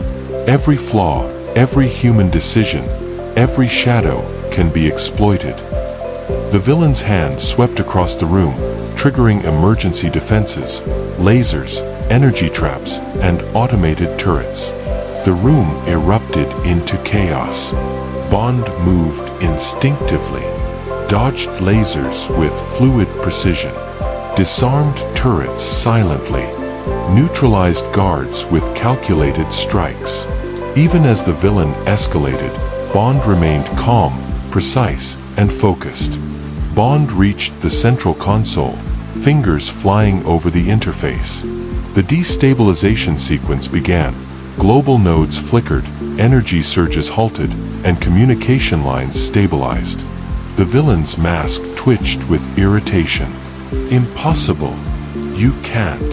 Bond's calm, cold voice cut him off. "Watch closely. This is how precision wins." A final override, and the villain's entire network began collapsing. Red nodes blinked out, one by one, like dying stars. Cornered, the villain attempted a last desperate strike, activating a hidden node to trigger a massive surge. Bond anticipated the move, rerouting energy and neutralizing the node instantly. The villain's eyes widened beneath the mask. How did you?" Bond smirked faintly. "I predicted every move. And your arrogance left one flaw, a flaw I exploited." Automated defenses deactivated. Central nodes shut down safely. The villain's global plan unraveled in seconds. Across continents, the CID teams executed their final tasks flawlessly. Tokyo agents extracted the last critical intel. Berlin and London teams secured infrastructure. Singapore neutralized all remaining sleeper agents. Bond's coordination had turned a global crisis into a controlled victory. Every team member played their role perfectly. The villain, trapped in the central chamber, realized his plan had failed. For the first time, his calm, calculated demeanor faltered. Bond approached, eyes steely, ready for the final confrontation. Outside, the world began to stabilize. Systems restored, civilian panic controlled, global order slowly returning. Bond looked at the villain. "It's over. Your game ends here." The villain's mask hid his expression, but the tension was palpable. One final confrontation remained, a personal, decisive moment that would determine the outcome. The central chamber was silent, except for the soft hum of failing servers. Red nodes that once blazed like warning beacons were now dark. The global network the villain had built lay dismantled, inert. Bond stepped forward, eyes fixed on the masked figure before him. The villain's chest rose and fell, rapid breaths betraying a rare vulnerability. No more arrogance, no more calculated confidence, only a realization that his empire of shadows had crumbled. Bond's voice was steady, calm, yet unwavering. "This is where it ends." The villain's eyes narrowed. You can't understand. I created order from chaos. I controlled everything." Bond shook his head. "No, you controlled nothing. You underestimated people, underestimated ingenuity, underestimated humanity itself. Your order was a cage, and I just unlocked it." The villain made a sudden move toward a hidden console, attempting a last-ditch activation. Bond reacted instantly, disarming him with precise force. In a swift, decisive maneuver, he neutralized the villain's remaining defenses. Marcus and Helena entered the chamber, covering Bond. The villain realized the fight was over, surrendering with no theatrics, his network, his plans, and his ambitions defeated. Bond's gaze softened slightly as he removed the villain's mask.